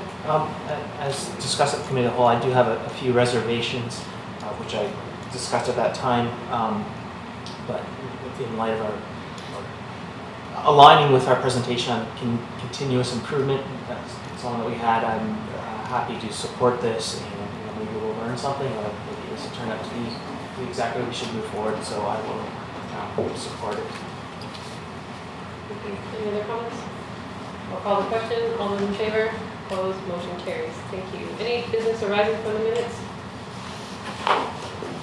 Committee minutes and reports. So we have advisory design panel minutes from April 28th that we received the minutes. Moved by Councilor Anderson, seconded by Councilor Stoner. Councilor Anderson? Yes, I have perhaps a question for planning department. On page 4 of 11, in these April 18th minutes of the advisory design panel meeting, there's a comment that is made halfway down that page that this style of building lends well to medium industrial. And my observation is that when we're discussing the landscaping and public art and a number of other features of this development, this is not really how we are characterizing medium industrial. My question is, can we assume that the advisory design panel will, at the appropriate time, be kept abreast of our dialogue on zoning bylaw review and on how we are characterizing medium industrial relative to light? It is my assumption that the speaker perhaps didn't have the orientation or isn't abreast of our interpretations of that distinction. Through you, Mayor. We often do apprise the panel of what's going on. We haven't so far on the zoning bylaw update because of the stage that it's in. But as this goes on, and we're, I think, going to continue to see applications come through in the business park as we're going through the update process, we will take an opportunity to apprise the panel of what is taking place in terms of changes with the zoning bylaw. Of course, the term medium industrial has already been introduced in the OCP, but not for this particular zone of the industrial park, which is industrial business rather than intensive industrial. Thank you. That's sufficient. Thank you.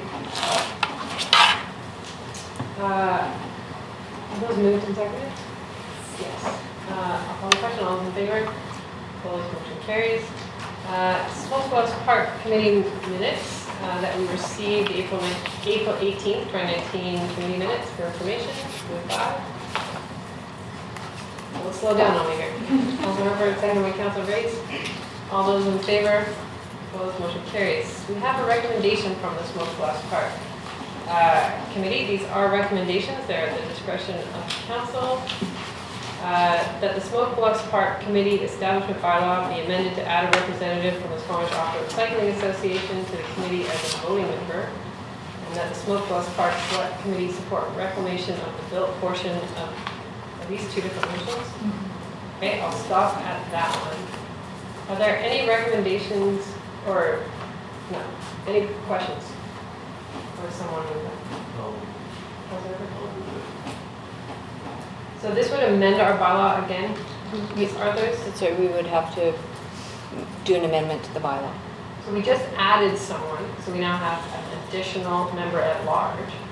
So this would add another person? That's right.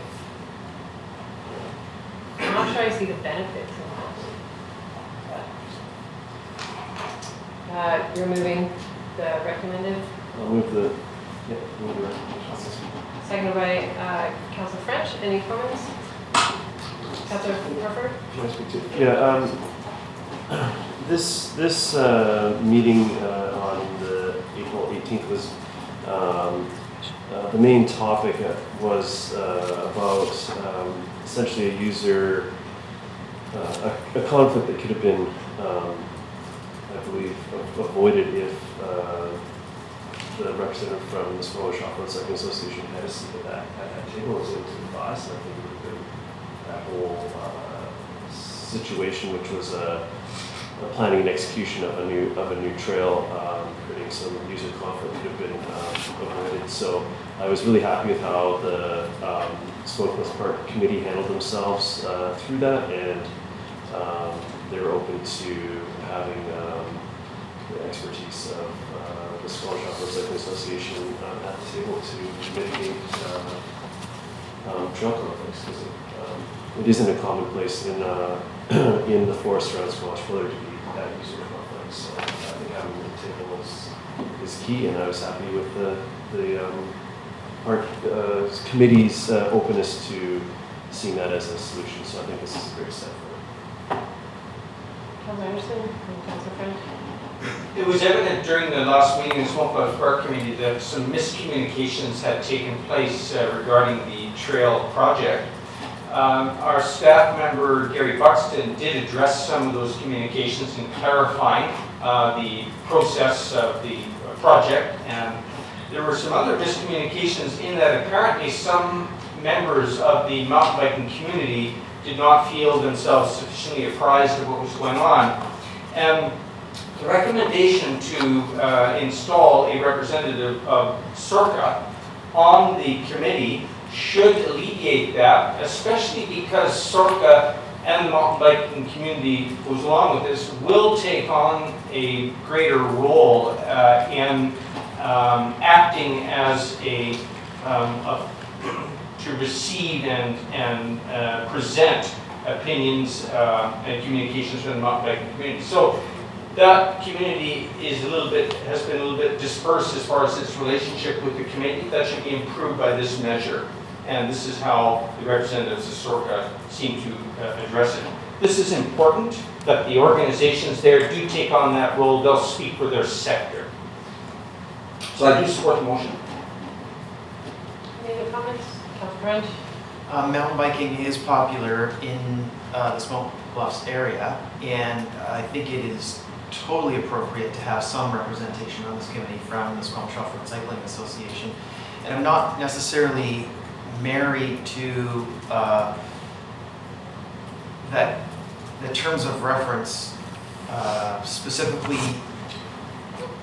bring in additional seat for that organization. So right now, the way that this committee is set up, there are 4 members at large. We could... 5? Yeah, we just added one like last month. Right, okay, so I'm looking at an older version. We could explore reducing that back down to 4 and making that 5th at large the dedicated Squamish Off-Road Cycling. So maybe that's more complicated than it needs to be, but it's enough. I'll be simple. Is that a hand? Okay. My understanding is that we will be having discussions in general about committees and how we want to engage the community. And I guess my thought is to receive this and include it in a broader discussion of, do we need to adjust anything? Is this the only piece? And incorporate that into the discussion, but not necessarily to sort of lock ourselves into a particular amendment right here, right now.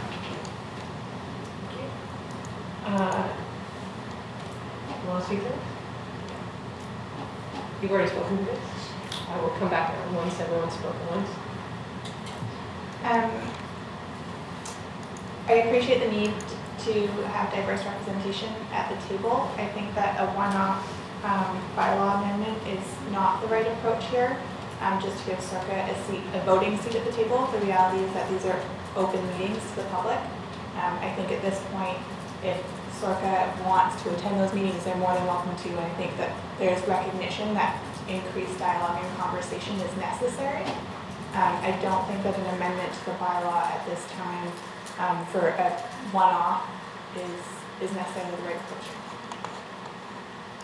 I won't be supporting this motion. I think what was learned here that there was an engagement issue, not a membership on the committee issue. As Councillor Stoner said, these are open meetings. There are now 5 director-at-large positions,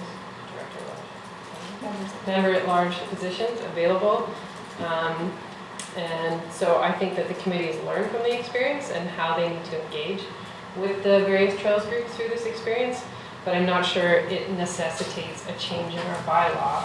I think it's just a reminder to staff and the committee to do better engagement next time, so I won't support this motion. I saw 2 more hands over here, Councillor Anderson, Councillor Herford, and I'd like to... I'm sympathetic to the concerns been raised by Mayor Elliott and Councillor French. I myself voiced the concern at the meeting that we don't want it or wouldn't want to see it become too unwieldy. However, we also have an issue of achieving quorum at times with this committee. So it's not a matter of having the population there at the meeting is not a concern of having too many. I also think we need to work ongoing in outdoor recreation and interface issues in our backcountry, that we recognize and build on these organizations. I also think that, as has also been noted, that we will be reviewing this committee and other committees ongoing, and so I'm not too concerned about adding this person at this time. Communications with the community, not my community or rock climbing community, takes place outside of meetings, not necessarily at the meeting forum. Councillor. If anybody attended or watched that meeting, this was a great, I believe that this was asked for by that committee to take a very solid step to show that that they're dedicated to reducing the conflict and the likelihood of conflict in the park. And as the park develops, as that area develops and it pushes out into areas and starts to overlap with mountain bike trails, the Trails Association's had a seat there from the beginning. At the early days of this committee, Sorka was invited and they declined. They didn't have the capacity at that time. And I feel this is a needed step for this committee. So I understand that there could be changes to all sorts of things going forward, but I think this is a great step to take right now. I'm just going to call the question, unless you have something new to add. I'll call the question. All those in favor? Opposed? Councillor Pettengill, Stoner, Mayor Elliott, Councillor Race opposed. Motion failed. The next one, that the Smoke Bluffs Park Select Committee support reclamation of the built portion of the East Side Trail from the northern edge of the Grand Duck Crag cleared area to the end of the built portion of Phase 2. I don't know if anyone, perhaps councillors who were at the meeting, what does it mean to us that they support reclamation? Does it have budget impact? Does it have staff impact? So what's the impact on us? Why is this motion particularly coming to council? Councillor Anderson. That's a fair question, Mary Elliott. I was actually surprised to see it, and perhaps wasn't as intended as I should have been at the meeting. The fact is that there is no budget impact, and that was thoroughly discussed at the meeting. So that isn't a neutral impact to council and district's budget. more of a philosophical motion. I think it is also kind of a sigh of relief that an accommodation was made. And also, the positive note that is that community resources, volunteer and donated materials would be coming forward to address this particular solution. Wonderful. Thank you for that explanation. Does someone want to move that? Councillor Stoner moves. Seconded by Councillor Herford. Any other comments? I'll call the question. All those in favor? Opposed? Motion carries. Appointment of the chair and deputy chair. The council amend the Smoke Bluffs Park Committee establishment bylaw to allow the chair to sit for a maximum of 4 consecutive years. Does anyone want to move this for discussion? I'm prepared to move this recommendation. Moved by Councillor Anderson, seconded by? I'll second it for discussion. Seconded by Councillor French for discussion. So I'll speak to the recommendation.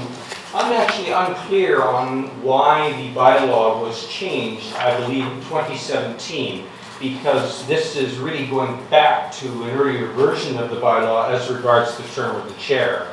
The term of the chair was reduced or restricted in a change made in 2017. I'm not sure of the circumstances.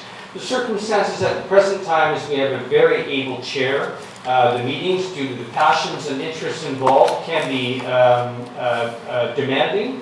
And Christy McKay has been an outstanding chair and really was one of the stories of the recent set of meetings. And she's doing an excellent job, and I do support her continuing the role. Councillor Rice? Yeah, thank you. And I was on council when we changed it. And from my recollection, and it wasn't directed at any individual personality, we just thought that it was better to have a committee that just refreshed itself sooner rather than later. And so more frequent changes of chairs we thought was just generally preferable. But it was not a motion that was directed at any individual. Councillor Pettigo? Yeah, philosophically, I think boards should have, as part of what they do, it should be to develop new board members and build that capacity within their community. I think we know we have a very dedicated group of people here, but I think it's important to provide some incentive and sometimes some carrots, sometimes as a stick, to make sure that new people are being encouraged and brought on and trained. And I think also you don't have to sit in the chair seat to get things done. And so if there are wonderful people that are willing to communicate, they don't have to be in the chair seat, I don't think necessarily. So I'm not inclined to support this resolution at this time.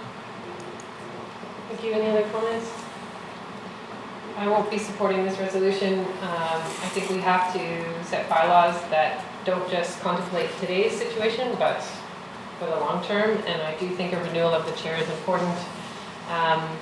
It's one of the reasons that acting mayors are now chairing committee of the whole. It's because it provides an opportunity for a different kind of leadership. And so I won't be supporting this motion. I'll call the question. All those in favor? All opposed? Councillor Pettengill, French, Stoner, Mayor Elliott, Councillor Race, Councillor Herford, opposed. Motion failed. Park dedications bylaw, that staff bring forward the process and timeline for a park dedication bylaw for the Smoke Bluffs Park. Councillor Herford? Moved by Councillor Herford, seconded by Councillor Stoner. Any discussion? Seeing none, I'll call the question. All those in favor? Opposed? Motion carries. Thank you. Staff in-camera announcements. There's just the one. And this is from meeting, special business meeting on April 16th, and that is to bring forward the agreement we have with Constellation Music Festival. And then I and the corporate officer authorized to execute that license agreement. Moved by Councilor Ray. Oh, just for information. We're good. There's no unscheduled public attendance. Open question period for clarification, Mr. Chua? Very good. We were clear as day. Okay, thank you. Thank you for coming. Councilor staff announcements. I've got Luke. It's been a while. Councilor Gutch. This is currently Youth Week, so I will touch quickly on 3 things that relate specifically to Youth Week.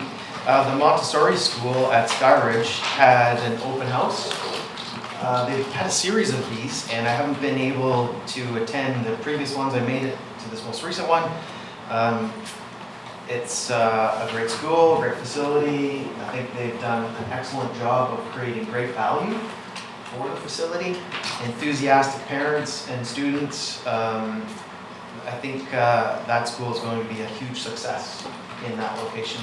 And then on Sunday was the Squamish Youth Triathlon. Congratulations to all the kids who participated in that. And thank you to all of the volunteers, the parents who made that possible on Sunday. And then yesterday was the District of Squamish Youth Awards held at the 55 Activity Center. 5 outstanding young people in our community were acknowledged and presented with plaques. And then a larger number of young people were nominated for the 5 awards that were granted. There was some live music during the event, played by young people. All in all, it was a great event that was attended by more than a few of us at this table. So I acknowledge all the work that went into that, particularly Tim Hoskins and Caitlin, the Youth Center staff, who contributed to that event. And then Mayor Elliott, you're probably going to touch on the day of mourning. I attended that. It was a quality group of people who gathered for the event. Including Richard Matthews, the Chief Building Inspector, and a few other members of the District of Squamish staff. It just highlighted for me the importance of health and safety in the workplace and the importance of watching out for each other at work. Thank you. Thank you. Thank you.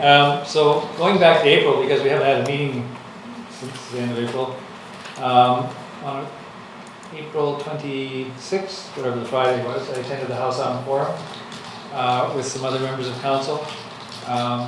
Well attended at Camp Firkham on Gambier Island, Halkett Bay. And the other announcement coming out of that is that Squamish will most likely be hosting the next House on Forum. The tentative date for that is October 25th, which I hope is a Friday because it's the Friday. And still to be determined is the venue. Secondly, last Saturday, on behalf of Mayor Elliott and council, I attended the commencement ceremony at Quest University. This was the 9th one. The last one I attended was actually the first one, so needless to say, this one was a larger event. I, of course, went to the wrong spot, which is where the first one was, not the last one, so I ended up with a walking tour at Quest before the event started. But it was a great event, and 124 by my count graduates. Those are always uplifting events, and it was great to see that, and a great crowd of parents and supporters for those students. There was one speech that one of those students, it was a male student and a female student, gave a talk about what it was like to be a student at Quest.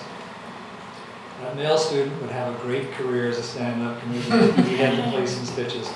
So he was telling about his experience coming from Somalia to be a student at Quest, and it was priceless. On Sunday, I went to the Squamish Hospice Society Hike for Hospice, which started off in Pavilion Park. I followed a group of people that went the wrong way, and and we missed where most people went, but we had a nice hike anyway. And it's a day to celebrate and to thank and to support hospice for all the work they do in our community. And it was a beautiful day, of course, and well attended. Councilor Pagel and Councilor Stoner. So I went for an RCMP ride along, and 3 things stuck out to me in that. One, we had a presentation from the RCMP a while back, and they talked about the impact of paperwork on how expensive policing is, and I could see that. I understand the value in it, but T's are crossed and I's are dotted about 10 times over. So they are very diligent in their work. I was incredibly impressed by the consideration. So the members shared with me the reasons for why they're doing what they're doing, and there's a great deal of attention paid to, will this make things better? Am I understanding this person's context? And is this basically a positive way to move forward, and will this help the situation? And it's really impressive to see that. And I guess the final thing I'll say there is a rolling stop is not a stop.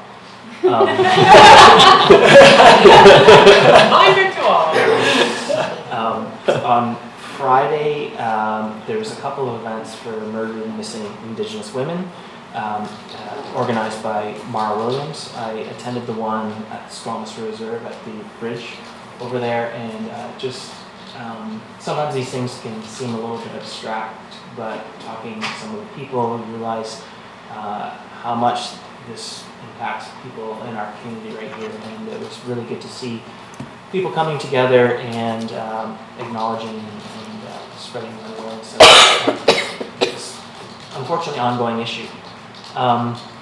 Last Tuesday, I had dinner with the seniors with Mayor Elliott, and I ended up at a table with a group of mostly women, all Caucasian, but a number spoke the patois, I would call accent, and they're of Scottish descent. One woman was visiting to live there, one was from East Guyana, a couple from Trinidad, and so this mix of accents was just really interesting. It's such a lively, fun group of people, and the one woman too had recently finished customer service work for PayPal and eBay and all these tech companies, and she was talking about how she'd go into work at 3 a.m. and kind of set her own hours, and it was just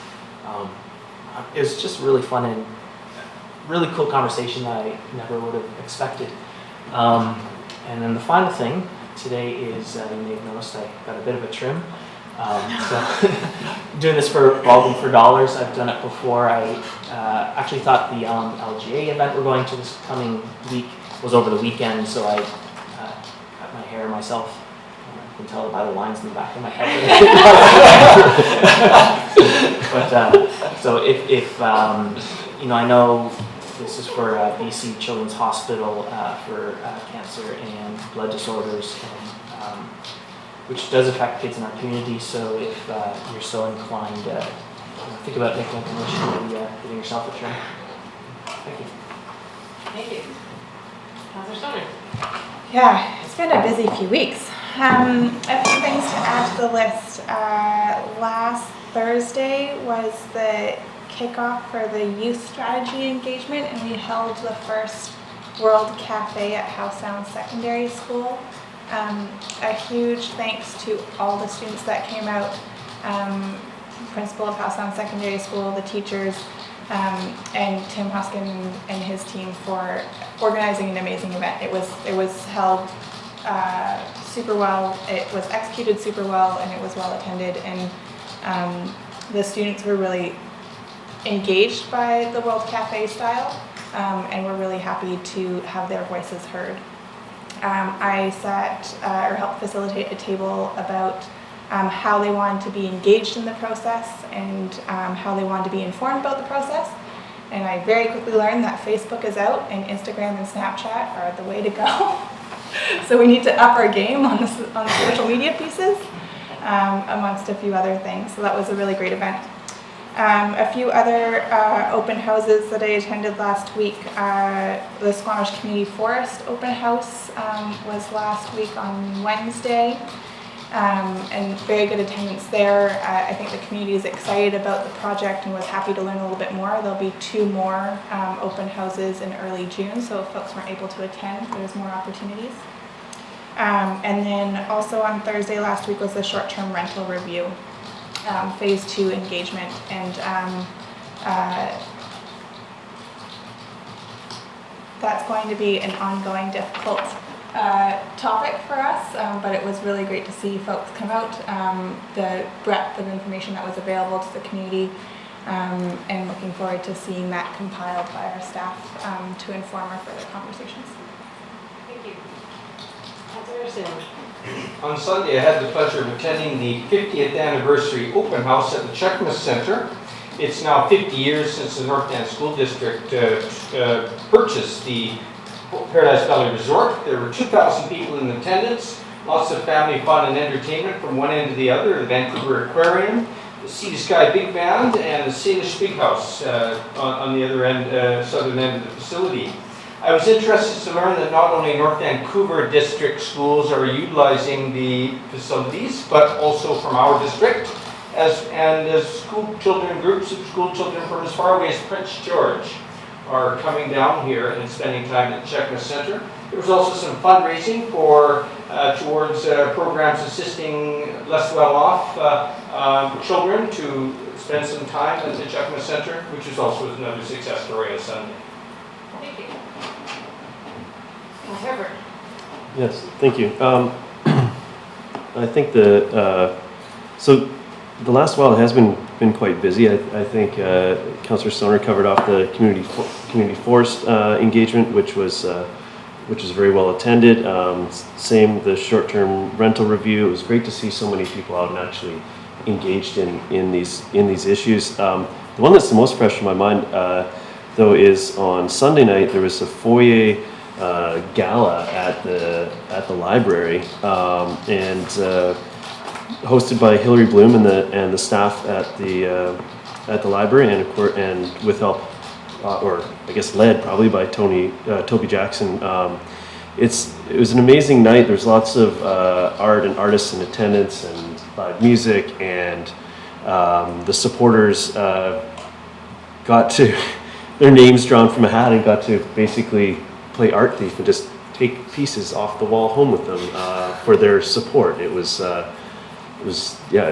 amazing, and there's a couple of beautiful new pieces on the wall in my house. So I encourage you everybody to check it out next year. Bring a friend and swing past the library to check out the new installation that I think went up this morning because I had no art left after Sunday night's event. Yeah, that's it. Thank you. Okay, my list is short now because other people have covered these things. So on April 27th, I went to Valley Cliff for the opening of their Squamish Traditional Plant Discovery Trail. And that is a bit of labor of love back behind Valley Cliff. And you haven't been there in a while, you should go. It's pretty amazing. And there's like a world-class restored wetland back there. And there's frogs in it. Like, frogs are happy. But the plant discovery trail is great. The kids have made signs and been working with Squamish Nation members to understand the significance of the plants and what they're used for. I know several other councillors were there that day, which was great. On April 30th, I did attend the Stepping into Leadership class, which is a partnership between the district and the chamber, supporting local business managers and leaders to really take on that leadership role. I was invited to speak. This is something that I'm passionate about, and I was just so impressed by the diversity of the group that was there and the learning that was happening. So I think that just strengthens all of our businesses. I will go back to the seniors dinner because that was fun. This was at the Manor, and I invited the acting mayor so that at least we could circulate to multiple tables. But Councillor Pengill just got in to one table. Anyway, I said to them that they always have their dinner on Tuesday nights, which we often can't make. So I said on the 5th Tuesday, when there is one, we are always free. And so if you're the acting mayor on the 5th Tuesday, expect to be invited. You'll have a really good time. I got to meet Precious in-laws. They didn't tell me who they were until after our conversation. I hosted another mayor's drop-in on May 1st. Which Councillor Rage joined me at. I want to thank staff for the short-term rental open house. They always do a great job. On May 3rd, so I was at a groundbreaking with the Minister of Municipal Affairs and Housing, Minister Selena Robinson. Broke ground on the project on Government Road, which is focused on middle-income earners. So what I didn't know is that this was in partnership with the developer West Urban, which is from the island, and they were the first project through the housing board. So we're the first project through that whole arm of BC Housing, which is fantastic. So that's 40 new units once they're built. That's targeting people in the 52,000 to 90,000 income range, which is great. Council's off to Lower Mainland Local Government Association tomorrow. Not all of us, but most of us, so lots of learning to be had down there and some good dates.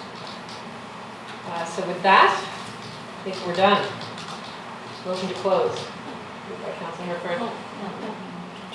Oh no, we're already, all right, we just recessed that one. Never mind. Motion terminated. Moved by Councilor Hill. I'll do that one. Second by Councilor Stoner. All those in favor? Opposed? Motion carries.